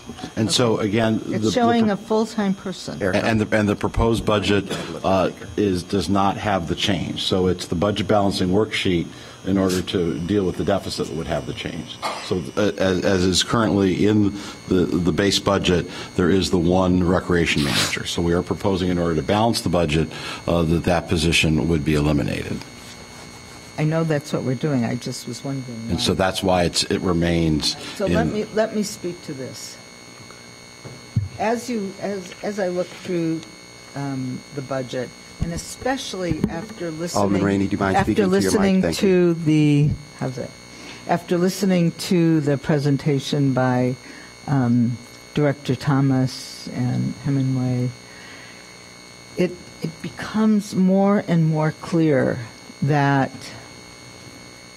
the Levy Senior Center, and I know you're going to object to this, but it's becoming more and more like a stepchild. It has the Levy Foundation watching it and trying to take care the best they can. It has such a following and such a devoted membership. And I think it's at a point now where there are so many alternate uses going on in the center that it's getting a little scary for me to continue thinking about it as just a senior center, and that's worrisome for me. I see people, and I know some might think, oh, that's a good thing that it's becoming very diverse. That's a good thing after 5 o'clock, but I'm starting to see it creep in during the day. I know weekends, there's parties there all the time. That's a good thing. I'm looking at the revenue column here. I'm wondering, what does that revenue column include? Does that include the weddings and the parties, the rentals? Does that include that? Does it also include the memberships? So I'm asking these questions so that perhaps I can get a really good detailed budget memo regarding the money that is paid in here. So I want the council really to give some thought to not breaking up the program director or the program supervisor. It's a really bad idea. I know you've heard that people really love this person. I don't personally know this person, but I do know the membership, and I have a lot of respect for them. They've been there a long time. I'm in touch with the foundation. I've been to many of the foundation meetings. They meet 7:30 in the morning, 8 o'clock in the morning, and they are extremely concerned. And it's not because of me this building is there. It's because of the Levy family, and I think we know that. Some of you weren't here when the Levy family made this thing happen, but they are extremely concerned. And the last thing we want to do is, and I'm not even speculating, but I'm concerned. We don't want to lose their interest, and I don't believe we ever would. But the thing we want to do is engage them even more, not less. And I think that we want to respect their wishes and the wishes of the membership. I don't see us doing this to any other of the community centers other than Chandler. And where are the Chandler people? Why aren't they challenging this? I also have been told that we've always shared supervision with the Ecology Center. Well, I've talked to some people from the Ecology Center, and they say it doesn't work. So I'd like us really to give some thought to this. I really give some thought. Thank you, Alderman. I'm not finished. No. This is a huge operation over there. It's a big facility. It's a beautiful facility. It needs full-time attention. Thank you, Alderman Rainey. Alderman Fisk? Yeah, for the sake of brevity, Alderman Rainey is absolutely right. I mean, I had a conversation with the city manager, and I've talked to a lot of other people. These two centers, Chandler and Levy, I mean, they're totally different. And we need to put our attention, to doing a good job. And I think that we would not be doing a good job if we didn't give the Levy Center the support that it needs, and I'm absolutely in favor of keeping these two things separate and keeping program manager full time at the Levy Center. So please consider that. Thank you, Alderman Fisk. Alderman Fleming. Just real quick, Director Hemingway. So to address what Alderman Rainey said, because I've had some mixed conversations on this. Do our center managers usually have responsibility for two buildings, or are we just choosing these two to merge because of, I guess, more so Chandler not having a great, population and so on and so forth?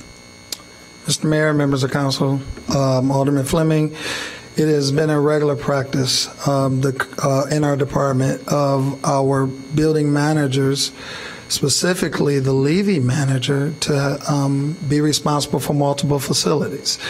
The job that was posted and that the current manager sits in, the job posting was manager of Levy Center and Ecology Center. The department made an operational decision to, as the person was new to the community and new to the job, to allow them to focus just on one facility at the time, but the job was posted as the manager of both. And so we believe that we could, we could run the facility with a manager very, very effectively, because the track record is there if the manager was responsible for more than one facility. So does the manager at Crown manage something else? Does the manager at Fleetwood manage something else? I'm sorry, I'm just trying to see for the department. No, those two managers are responsible for those buildings. When you look at it from an attendant, now, let me go to Levy for a minute, because Levy is extremely important. Just as Alderman Rainey just alluded to, the Levy Foundation is absolutely priceless in where their support for us as a department. The amount of improvements are in the several $100,000 that they have done for the facility over the years. And so we respect and we are proud to have them as a partner. But when you look at our numbers and the attendance, we are doing outreach in terms of trying to grow our senior programming at the Levy Center. We're trying to get what will be considered your active adults, which start at age 55 and above. We're trying to draw that population more into the building. A lot of your individuals who are 55 are still working and active, but we're trying to find programs that they can come into before work, or after work. But when you look at overall attendance and numbers and the size of the operations, we felt that this could be a good mix. You look at these other two operations specifically, Crown has an ice rink that is open till 1 a.m. in the morning. It's open at 6 a.m., so it's a full time. Fleetwood is a very, very active center as well in terms of the number of participants that go through the facility. We are just trying to, make the best decision, because there is precedent for managers to be responsible for multiple buildings. Lawrence, I'm just trying to make sense of something you said earlier. You said you advertised for a position. The position that was advertised was they were going to manage Levy and the Ecology Center, but because No, it was Levy and Ecology. It was Ecology. This change affects Chandler. But, okay, so Levy and Ecology, you decided, though, that, hey, we're going to have them focus exclusively on Levy. That's correct. So who was managing the Ecology Center? An assistant director at the time. So we done some shuffling within the department. I have another, the Noise Center, Gibbs Morrison. Those buildings also are buildings. So when you talk about shared usage, we're starting to look at the fleet. We just talked about Fleetwood. Fleetwood, when it comes to Gibbs Morrison, when it comes to programmatic guidance and leadership, it is going through Ken Cherry, who's the manager of the Fleetwood facility, just for guidance on the programmatic piece, make sure we're heading in the right direction, make sure we got the vibe of the community, those kind of things. The Noise Center doesn't have a manager. It's reporting to the assistant director. The Ecology Center doesn't have a manager. It's reporting to an assistant director. I mean, ultimately, we just don't have enough, we don't have enough staff in our budget for each building to have it, but not each building needs it if you have the right people who can manage the facilities. Okay. Alderman Rainey? Well, and I'm thinking the way to do that is not to fire everybody and ask them to come back in. The way to do it is to figure out who are the right people to be managing what. So it would make sense to me, if you want somebody to manage two places, take the guy at Chandler and have him manage the Ecology Center in Chandler. Not take the woman who's doing a magnificent job at the Levy Center, regardless if she was told to manage the Ecology Center, which is down McCormick. But to let her begin to generate the 55 and older, as the Levy Foundation is doing with this fabulous program they've done with lectures. And how long's she been there? 9 months? A year? A year. Yeah, barely a year. I mean, this makes the disruption makes no sense, you know. And I think to pit these centers against one another, saying that Fleetwood Jourdain, you know, has more programming than Levy Center, and I mean, that's just wrong. These are all centers unto themselves. They're all fabulous programming unto themselves. Seniors are different than ice skating rinks, and than basketball, than you know, music and sound at Gibbs Morrison. They're all different, and they all require different specialties and different kinds of supervision. And the Levy Center requires full-time supervision. I don't care what anybody says. And I mean, you've seen some of the secondary service people there. They require supervision. So I'm really concerned. And it's 7 days a week, daytime and nighttime. I mean, you need full-time people when it's 7 days a week, daytime and nighttime. That building goes till 9 o'clock at night, sometimes 10 if there's meetings there. Thank you, Alderman Rainey. Okay. All right. If there's no further discussion on the Levy Center, is there any other? I have one item that we certainly need to talk about with the city manager and council if we were to take things off. But before we get to that, are there any other items people would like to talk about? Peter? Excuse me, Alderman Braithwaite. Thank you. Director Lyons, just a quick question for you. Oh, sorry. Oh, that's right. That's right. Karen Lyons. Yes.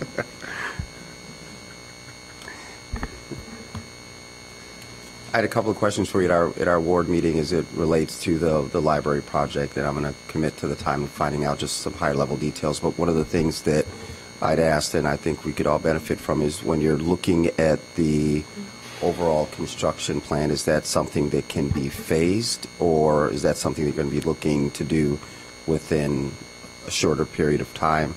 And then secondly is to understand, Marty, the relationship between the project that they're proposing and understand the numbers of the debt that's being retired, if there's a nice balance there.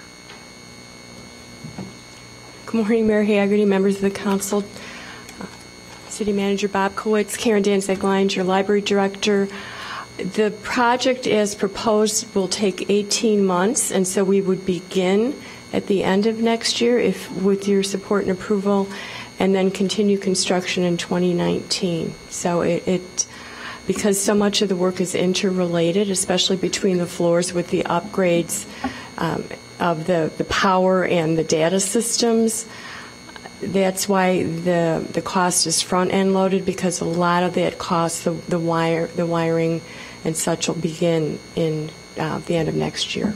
Is that going to cause the library to close or limit its services during that construction period? It's my intent to have the main library remain open during construction. There will be parts of the building, parts of the floors that will be unavailable. Of course, we will maintain security and minimize the amount of disruption because of construction noise and debris. We'll also provide weekly updates. And in the event that a patron needs access to a part of the collection that is temporarily unavailable, then staff can carefully, in coordination with the construction crew, navigate and get to the materials and retrieve those as needed. Thank you. Alderman Fisk. I didn't have a question about the library. Go ahead, Marty. I'm sorry. Yep.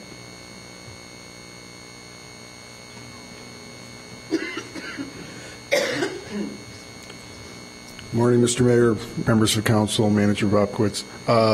If I can restate the question, how does the library impact our overall debt or our debt limit? Was that the question? That in conjunction with, I know that they're retiring debt and they're absorbing debt, so I want to get a better working knowledge, and if it's spelled out somewhere in the budget memo and I just missed it, you can direct me there. As I realize that they are retiring debt, and now assuming debt. And I just want to make sure that it's netting out to zero, or is it going to be above that debt that was being retired, I guess is my best question. And you never like it when your finance person says it depends. But so I won't say that. I'll say the original library debt was over $20 million. It was refinanced once, but it's all being paid down. So the idea is how much of that library debt is included in our cap on unabated debt, which is $113 million. Well, originally it would have all been included because it was a bond that was paid for from property taxes. So as it's paid down, you haven't seen the city's unabated debt limit decrease. It's been slowly assumed by all of our other capital for roadways and other facilities. So we've maintained it for 5 years or so. We've stayed right between $109 million and $111 million on that debt. But part of the way we've done that is the library debt's been getting paid down. Principal on that was leaving, and it was just being gobbled up by debt for roadways, debt for other facilities, et cetera. What the library is then looking at is maintenance of the facility. Consider it if we had done Crown in 2002 as a maintenance. What would that have looked like?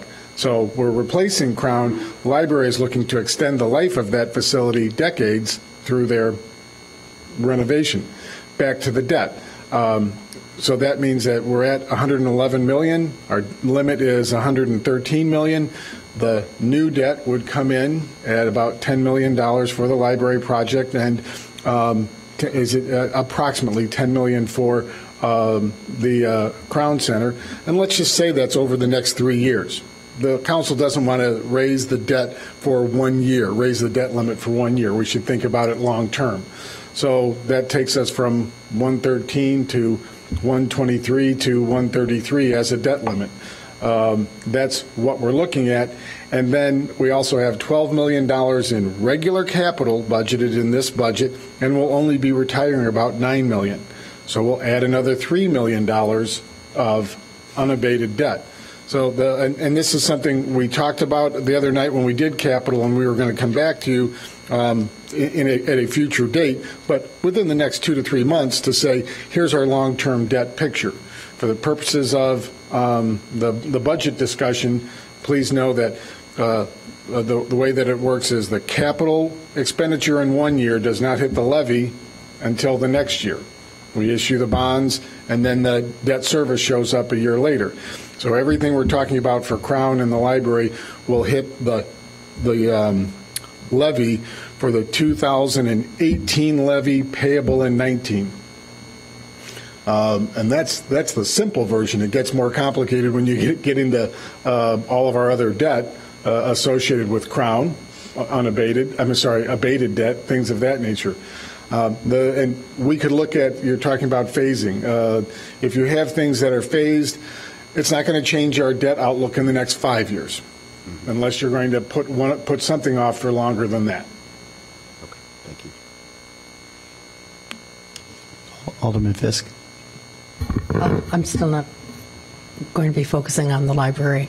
Is there any other questions for the library? Thank you. So, yeah, I didn't see anything else on the library, so go ahead and move the topic. I just have some housekeeping types of questions and responses to Mr. Vasilko's comments on the animal shelter. Our animal shelter does a fabulous job. I'm a foster parent, so if any of you want to have a dog or a cat temporarily while it's waiting for adoption, please speak up, because of the limited facility, the dependence on foster families is wonderful. It also helps to socialize animals that may have been in distress and make them even more adoptable as pets. So please step up to do that. We're in a situation where the current facility, according to Laura Biggs, just no longer serves us. And so we need to do something else. And unfortunately, the previous volunteer organization that was there left with the funds that had been raised to improve and expand the shelters. So I do not see any lack of interest in people to support and fundraise for the shelter, so I'm very happy about that. I think we can raise money to help with the construction of a new building. But specifically about the $50,000, I guess I would leave that to the city manager. I think the folks that are over there, they know what they need. They know the space that they need, and they will be active partners in determining what the facility should be like. But I would prefer leaving that $50,000 in there because I think it's probably needed to have a consultant work with them and figure out what the actual physical space should be. But if none of you have been over there recently, the energy and the enthusiasm and the dedication is infectious. I have, because I'm now fostering a special needs animal, I've been over there quite a bit, and there are always people waiting to volunteer, and no volunteer is ever turned away. So they have, from you can do the most menial job to dog walking to lots of things in between. But it's a fabulous place and something that Evanston should be really proud of. So thank all of them and thank the council for their consideration for this. Some other things that we're going to be talking about. On the one point. Sure. Before we move. So I agree that we should leave the money in there, although it gives me great pause to have the allocation for the consultants, because I feel like on some other items we've kind of gotten burned on. We spent an awful lot of money and we got this proposal for, like 10 Ferraris, and of course we can't have 10 Ferraris. Right. So my inclination would be just to your point, I think they have a pretty good idea what they need. Mm-hmm. It's been talked about for a while, so just to direct the money towards the ultimate project and right, and yeah. I think planning can be part of the ultimate project. I don't think it needs to just turn it over to some consulting group to spend the money on interviews, because I think the folks there can take an active role in that. Okay, thanks. Alderman, Fisk, you had a few more items? Yes, I did. If there's no more comments on that. Did you want to comment on the shelter? Okay. So are we going to be talking about above and below the line items? Is that, or we can talk about anything we want to today? Anything you want. Gosh, this is so fun. So I want to, I just want to make sure that we're considering the, as long as we're going to do Airbnb taxes, that we're looking to extend hotel taxes to regular commercial, the two regular commercial Bs and Bs that operate in Evanston, because I think exempting them from taxes when we're asking John Doe up on Madison Street to pay Airbnb taxes is just not acceptable, and so I'm just not in favor of carving out an exemption for the commercial Bs and Bs. Boy, let me think of the other items. My mind has gone blank, so I'll turn my light on again. Okay, Alderman Braithwaite. Thank you, Mr. Mayor. So, Marty, I have a paid question on in our budget memo 80 regarding the report from administrative adjudication regarding on page 80. Is it budget memo? Yeah. It starts with the administrative adjudication. Remember, we've been talking about this for some time, Alderman Rainey. Okay, got it. So what I was looking for is, and maybe it's in here and I'm just having a difficult time reading through it, Marty. Overall, I was trying to understand, like, what are the fees that have been assigned from any given year, and it looks like it's broken down through 2014. And looks like the violation amount and the paid amount. Will that give me an understanding of what's been fined versus what's been owed?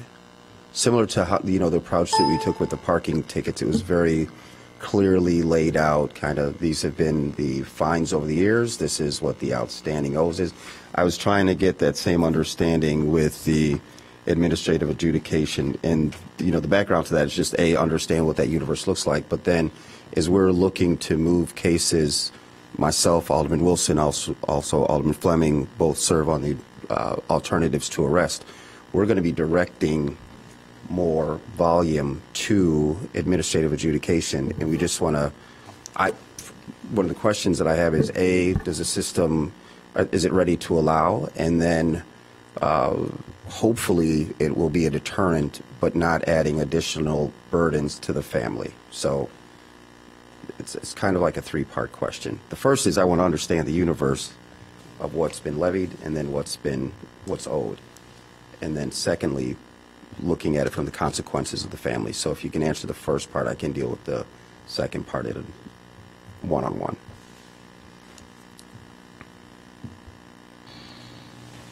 So on page 80, I'm looking at violation amounts. And those are paid, not owed.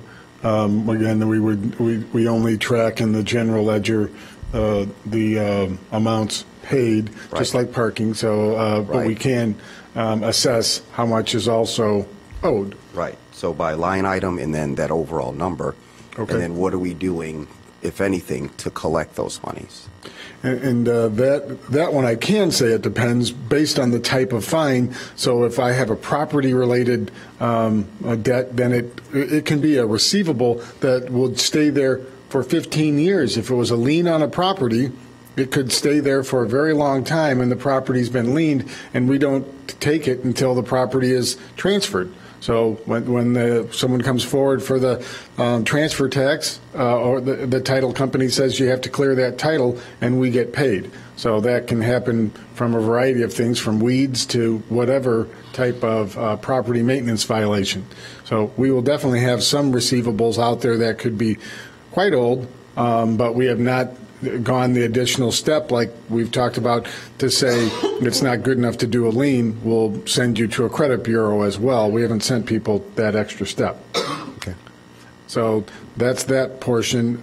So when you say, I'm a little bit hazy about what it is you're specifically requesting when you say consequences to the families. I don't understand. So I can address that offline with you because I have a specific situation in my ward. That was two. Was there a third? So I'm making the comparison again to the report that you did with the parking fines, and it was very clearly laid out what was owed by each year by percentages. I'm just curious to know the same, using that same report process, applying that to our administrative adjudication fines. So to understand by line item and again the overall number of the dollars that are owed. And I will just tell you, we will respond, and it won't be quite as clear cut because of the varied nature of these compliance tickets. They're not all parking, so that they will have some variability of why is the paid versus owed different, and we'll explain that in the report. Okay, thank you, Marty. Alderman Rainey. I've had some questions about, don't go away, Marty. I've had some questions about administrative adjudication, and I wish, I see that Brand is still over there. For example, in 2017, property standards, the number of tickets adjudicated, 19. In 2017, 19 tickets. I've been up here when there was one case with one ticket being adjudicated. So in 2019, the total fines levied, 7,500. The total paid, 400. There's something wrong here. There's something wrong. I've at least referred in one building 100 violations. There's something wrong here. You go down this. The only one who's paying is Northwestern Police. I mean, they had 3 violations. Charges were $500, and they paid $500. Alderman Rainey, what page are you on, by the way? I'm on page 80. You're on, okay. 79. Huh? 79. I'm on 80. Oh, go back one. I'm on 80. Yeah. Okay. I mean, it's just crazy. Just nuts. And then the grand total. I mean, they're way in the police. The 113,000 is owed, and 52,000 and fines have been paid. And so the question is, we got this big department. and that's Somebody my question. needs So to what get are we on top of doing this. actively to go after that money? All right, and I would like this memo. I was going to do this privately, but this memo needs to be redone. And the next page, 81, how helpful is it for you to look at this page? Violation code 103-13B. Oh my God. In 2017, we had 821. What is it? Just tell us, stop sign. We don't know what that is. There is later a listing of what these things are, and then there's a listing of what the fines are for child safety seat with the code. But there's no page where child safety seat, number of violations, and the fine. It's difficult. Understand the request. All right. So we'll reissue this based on the comments up here. Thank you. Alderman Fisk. Okay, I remembered some things and I wrote them down this time, so hopefully this will be the last time I turn my light on. I'm concerned about the historic preservation fees, about the increase in the fees that we're asking homeowners to pay for, I'm assuming, building permits that come before the Preservation Commission in local historic districts. Is that correct? Good morning, Johanna Leonard, Community Development Director. Yes, that is correct. I do think that we ask people to recognize the importance of our 4 historic districts in Evanston, and as well as outlying landmarks, and we ask them to cooperate and make, in some cases, expensive alterations to their building or their home that otherwise they might not have to do. And I think increasing these fees to them is not a good idea. I understand where it's coming from, but I don't think it's a good idea, considering the fact that they are, in a lot of cases, paying more to do a quality of work that we're asking them to do. So that's the first thing, and that's all I had to say for you, Johanna. The second thing is that I want to advocate for the impact fees that would be put on private bus services that are operating in Evanston. I think there are a lot of them, and it would be very helpful to have them. I would say that we could offset those fees if the private bus services were willing to use zero-emission vehicles. But I think now we have so many of the bus services operating in residential neighborhoods with very large vehicles. It's creating a really unhealthy and a disruptive situation. And I think that we need to recognize that with an impact fee. I will say that I am concerned about staff reductions. I'm concerned about the morale of our staff. I support not filling positions that are currently vacant, but eliminating some of our staff is difficult for me. We ask a lot of our staff. I've said this before at previous budget hearings, but we ask a lot of them. This is not an easy place to work. There's a high level of customer service that we ask our staff to provide, not only to our citizens, but also to the council. I don't know what I would do without staff. I'm just so thankful for the positive response and the enthusiasm that we get. I'm concerned about it, and I want you, Wally, to know. I know I've shared that with you before. I want to look at our budget going forward, and we don't have to do that now with a budget memo, but I want to start that discussion. It would be helpful for me to know exactly what in our budget is dictated to us by law, what we could not possibly ever cut, and what isn't, where we have options, and not for this year, but for coming years, because I think trying to anticipate end-use building permit fees and balancing our budget based on end-use building fees is not a good thing. I would rather look at that more as gravy than as something that we're planning, because that's what's caused our problem this year, and as we know, that's not going to continue year after year after year. So whatever you can do with that, Wally, I would appreciate it, because I would like to know what a truly bare bones budget looks like. Okay, thank you. Thank you, Alderman Fisk. Alderman Braithwaite. Thank you, Mr. Mayor. Just on the topic of the reoccurring revenue changes, I've received more emails, and I'm sure other members of council have, regarding the ground transportation tax on the rideshare, and I'm kind of interested to hear others' comments on that, just to let the public and those that have emailed us a gazillion times kind of what we're thinking in terms of that. And then the second thing is the budget memo on page 22. So similar to Alderman Fisk, we're looking at doing a 4% reduction in our seasonal employees.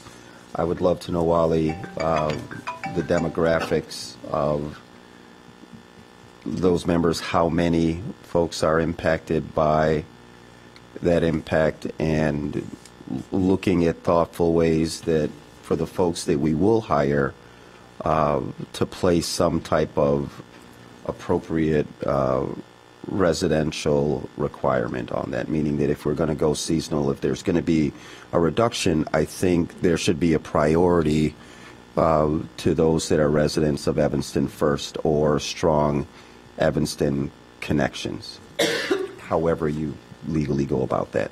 I think they discussed that. Thank you, Alderman Nguyen.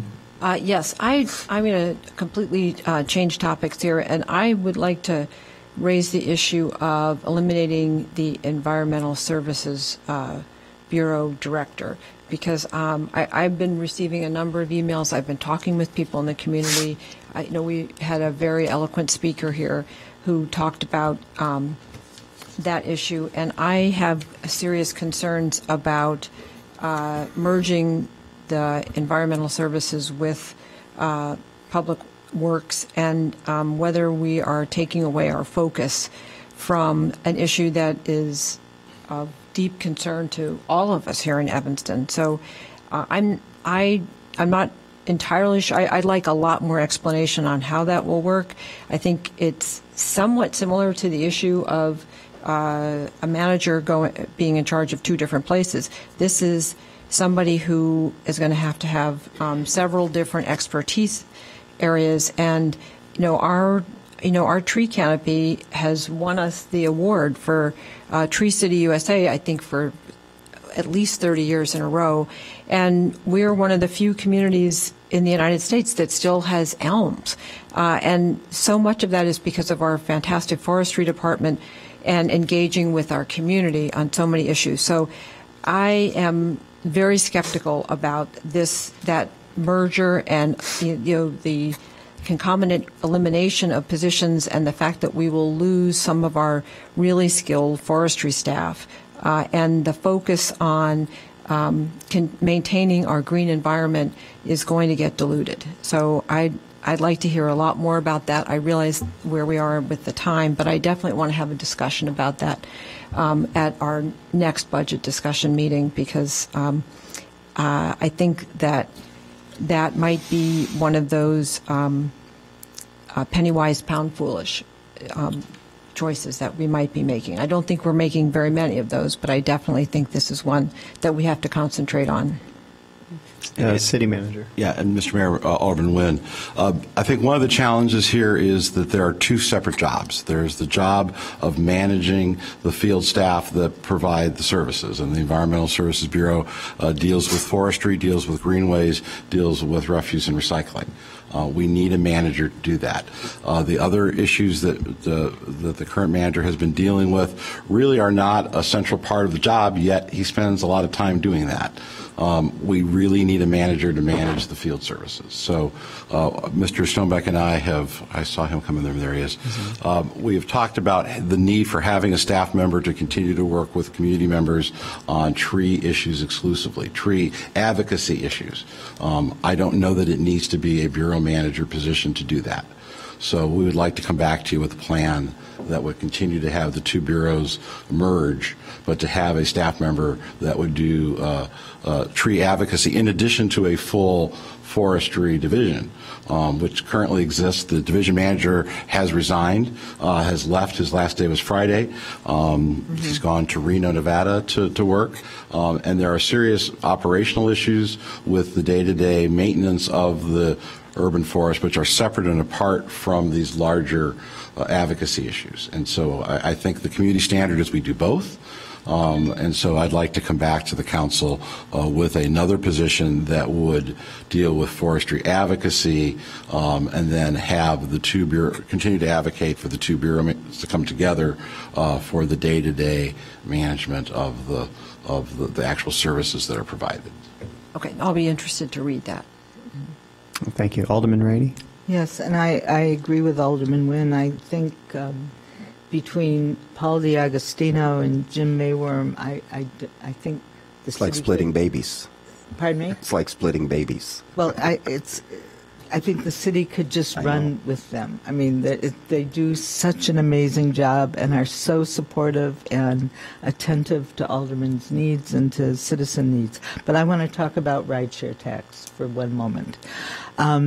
The 20-cent rideshare tax that the city of Evanston wants to impose will generate $100,000 plus, maybe. Up to. I am extremely supportive of it. I am extremely supportive of rideshare. And I want to say to those rideshare drivers that I am the person who fought for rideshare not to be regulated by the city of Evanston. The knee-jerk reaction of our community, like most communities, was, oh, we have rideshare, oh, let's put some regulations on them like we do taxi cabs. Instead, what the city of Evanston did, through, I believe, my leadership, was we took away a lot of the regulations from the taxi cabs. Hello, don't forget about me. And pardon me? Our leadership. I was waiting to say something about that. I led the way, and others supported it.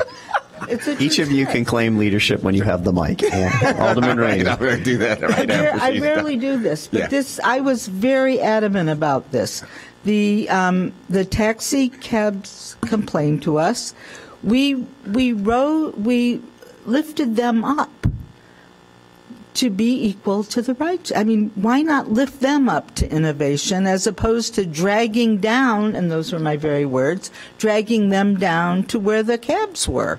So the 20 cents is going to be imposed. I hope my colleagues will support this because it's going to do a lot of good for the city of Evanston. We have people who need help. We have police to pay. We have pensions to pay, etc. It's going to do a lot of good. The argument is being made about the 20-cent rideshare tax is the same argument that a lot of our taxpayers in the city of Evanston make when we raise our property tax by a minuscule amount.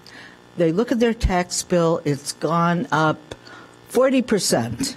Well, but the city of Evanston tax line on your tax bill is about 15% now of your total tax bill. It's not us. Look at your rideshare bill. It's 50 plus 52 cents from Chicago. It's something from O'Hare. It's here. It's there. We're asking 20 cents. I use Uber all the time. Spent over $40 last week on Uber. I have a brand new car. I still use Uber. I'm going to keep using Uber even though I'm going to pay an extra 20 cents.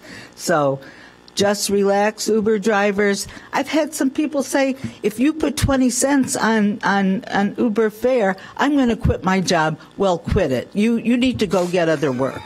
Because 20 cents is not going to cause you to lose a rider. It's not. Thank you, Alderman Rainey. Alderman Fisk. And then I think I just wanted the city manager to clarify that, and thank you for the comments. we've all been getting tons of email from rideshare people objecting to this. And when I responded to the people in my ward, it became really clear that they were responding to an email, a blast email that had gone out I believe, from Uber, just leaving it open that we were going to raise taxes on each ride and not saying how much. And when I wrote back and I said it's 20 cents, and they said, oops, sorry, we didn't know that. So, Mr. City Manager, could you just go through what people will be paying, please, from Evanston to Chicago and then within Evanston? Alderman Fisk, members of the council, what is proposed is a 20% fee for any ride that originates. 20 cents. 20 cents, I'm sorry. I said 20 cents, it didn't come out. It didn't sound that way. 20 cents per ride for every ride starting in the city of Evanston. 2 thin dimes. All right, Alderman Fleming. Sorry, I'll be very quick. I support the B&B tax very much. I support the impact fee for the buses. Also the 20 cents for Lyft or Uber or whatever it is, because it's still cheaper than when I get into a taxi, which is very rare, and it starts off at $1.50 or whatever. It starts off me just opening the door. The two other things that, Director Thomas, if you could, based on you don't have to come up, but just based on what you told us today, if it's possible for you to maybe update these job descriptions that I think were in the memo or came out somewhere. I think they lack a little bit of what you talked about to keep that connection in the police department and things like that. I think that would be helpful as people are wrapping their minds around where we might go with that change. Also, I want to bring up Cradle to Career. We don't have to have a long conversation. There's a budget memo, I think on page 70. So I watched City Council last year, and the Cradle to Career conversation came up about reducing the city's contribution to that. And I know there was a lot of conversation, and Alderman Rainey offered some money out of her TIP district. And being one that's very supportive of equity work, I think my proposal or my request that we consider is that we think about reducing our payment to Cradle to Career, not because it's not a great program, but because we've also made, since that time last year, an investment in Dr. Ephraim to look at equity work in the city. And while I think Cradle to Career has a great place within the city, as I'm thinking about us cutting staff and us cutting other services that might be impactful that maybe only the city provides, particularly like the victim services and things, I think looking at scaling back our financial contribution to Cradle to Career might make sense at this time. Also, I know Cradle to Career has been doing a lot of great work. They have other partners. I think they just somehow know they received or have a partnership with United Way where they're offering grant money to some of their agencies. And so they are in a different place than they were last year. And I think at some point, my assumption would be we're going to make a little more of an exit plan financially from there, because maybe they'll be a little more self-sustaining. And so right now, I believe we're at a $50,000 investment yearly. I would propose 25 that was proposed last year, but that's not set in stone. But I do think we want to revisit that, because we are making our own financial commitment in Pat Ephraim and training and things that we'll do here at the city. And Cradle to Career is at another place now. So that's my one thing. My second thing, I think I've talked to all of you all about this, and there's also a budget memo about getting some middle school programming in South Evanston. I am proud to say that I'm having a conversation with the folks over at Ridgeville. They are a taxing base. They bring in about $600,000 a year from folks in the Ridgeville district. And I have been asking them I have talked to them about considering opening up some middle school programming. The issue in South Evanston is that, and I know this from my own kids, the closest place that our kids in South Evanston can go who are not enrolled in YOU, which is at capacity at Chute School now, is Metamedia. And last year, Metamedia was frequently at capacity by the time kids from South Evanston walked or bused down there. And then after that, they could go to Fleetwood or Chandler, which are not particularly close. They can't go to Robert Crown because of where the gym sits in proximity to the preschool. And so the kids in South Evanston don't really have a lot of after-school options. And as we saw from the summer with our police, we have a lot of kids downtown, and I think it's just a little bit unfair that South Evanston kids at this point don't have a place just because of where they live and where our community centers are.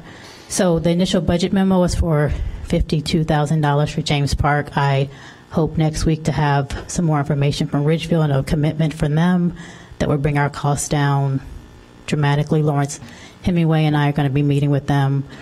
So that's a little bit of a fluctuating item now, but I hope that you all will consider doing what we can as a city, hopefully in partnership with the Ridgefield, to make sure that there is some kind of youth services in South Evanston for those kids.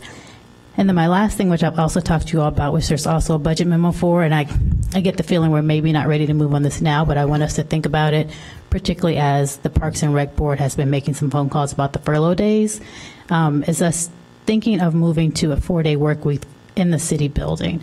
And I don't say that lightly. I understand people are dependent on their jobs, but that might provide, in the long run, a little more job security if people kind of as a whole in the city building think about taking a couple hours off their work week, as opposed to maybe us getting mid-year this year or even next year looking at more staff layoffs.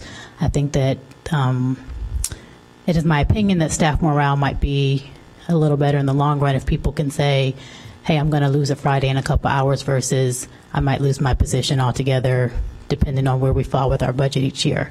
So that's a budget memo for you to think about. I will also send out some more information. I've been investigating other municipalities that have moved to this model. And in the budget, in the memo, it does lay out that this will not affect our rec centers, obviously our police and fire and stuff. It's really just this building. And I'm here quite a bit, and I know people do take Fridays off, particularly in the summer, which is great for them to have some time with their family.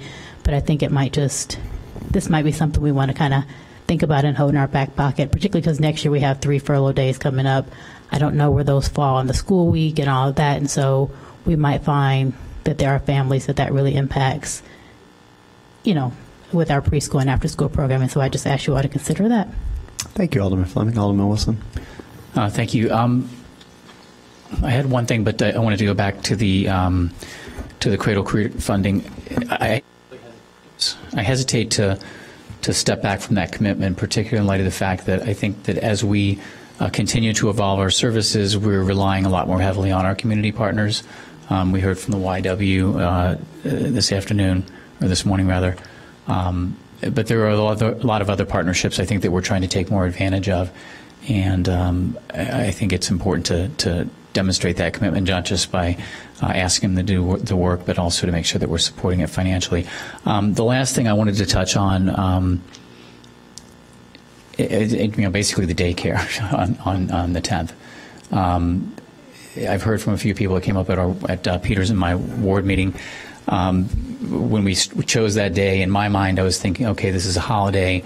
I thought that would kind of mitigate a lot of these potential problems. But I think, the child care and the after-school care is a very significant problem that's kind of falling heavily on certain members of the community. And I'd like to, if there's any way to revisit that aspect of the furlough, if we could look at, maintaining at least that service for those families, I think that would be of great value to them on that day. I've heard from people that, it's not enough notice to take off work. They can't figure out how they're going to manage it. So just it's resulting in a lot of, significant problems for a number of people. Okay.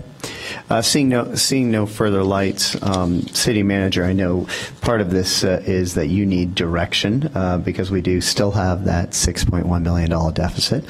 Well, actually, it's gone up a little bit this morning. So, right. So, Mr. Mayor, members of the council, thank you very much for your time.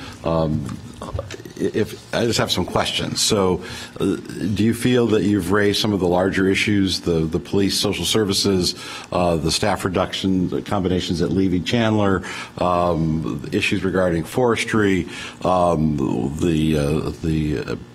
bed and breakfast? If those are the main issues that you have, what I'd like to do is work with the staff team and make some adjustments and come back to you at your next meeting. Are there other larger issues that you feel you haven't commented on at this point? Okay. So we'll continue to work on that. We had planned all of the Mondays in November for discussion. Next Monday, Monday the 6th, the first Monday in November, is a Human Services Committee meeting. Do you feel you need to meet prior to that to discuss the budget? My sense is that you're in pretty good shape. If you based on your direction right now. So my recommendation would be to not meet on the 6th. Then on the 13th is a regular city council meeting. We would put this as an agenda item, try to keep the other items as small as possible. I think the Albion would be back for final action, so that obviously will take a little time. But then on the 20th of November, this would be a single item. And so, again, based on your discussion this morning, if there's nothing else major that's weighing on your minds, we should be able to, I think, then wrap it up on the 20th. Does that make sense to everyone? It does. Okay, very good. Thank you. Terrific.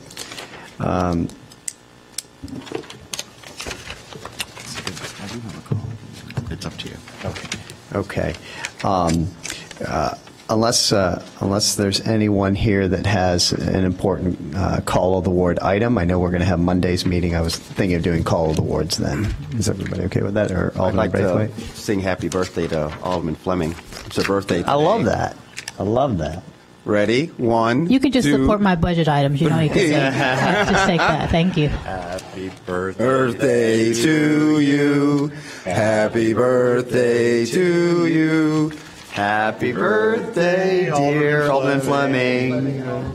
Happy birthday to you. All right. That's much better than call of wards. And move to adjourn. And sending best wishes to Alderman Ravel in her quick recovery. She recovers from her surgery. Yes. Do I have a motion to adjourn? Move to adjourn. A second? All in favor? Aye. All right. This meeting's adjourned. Thank you, everyone, for coming out.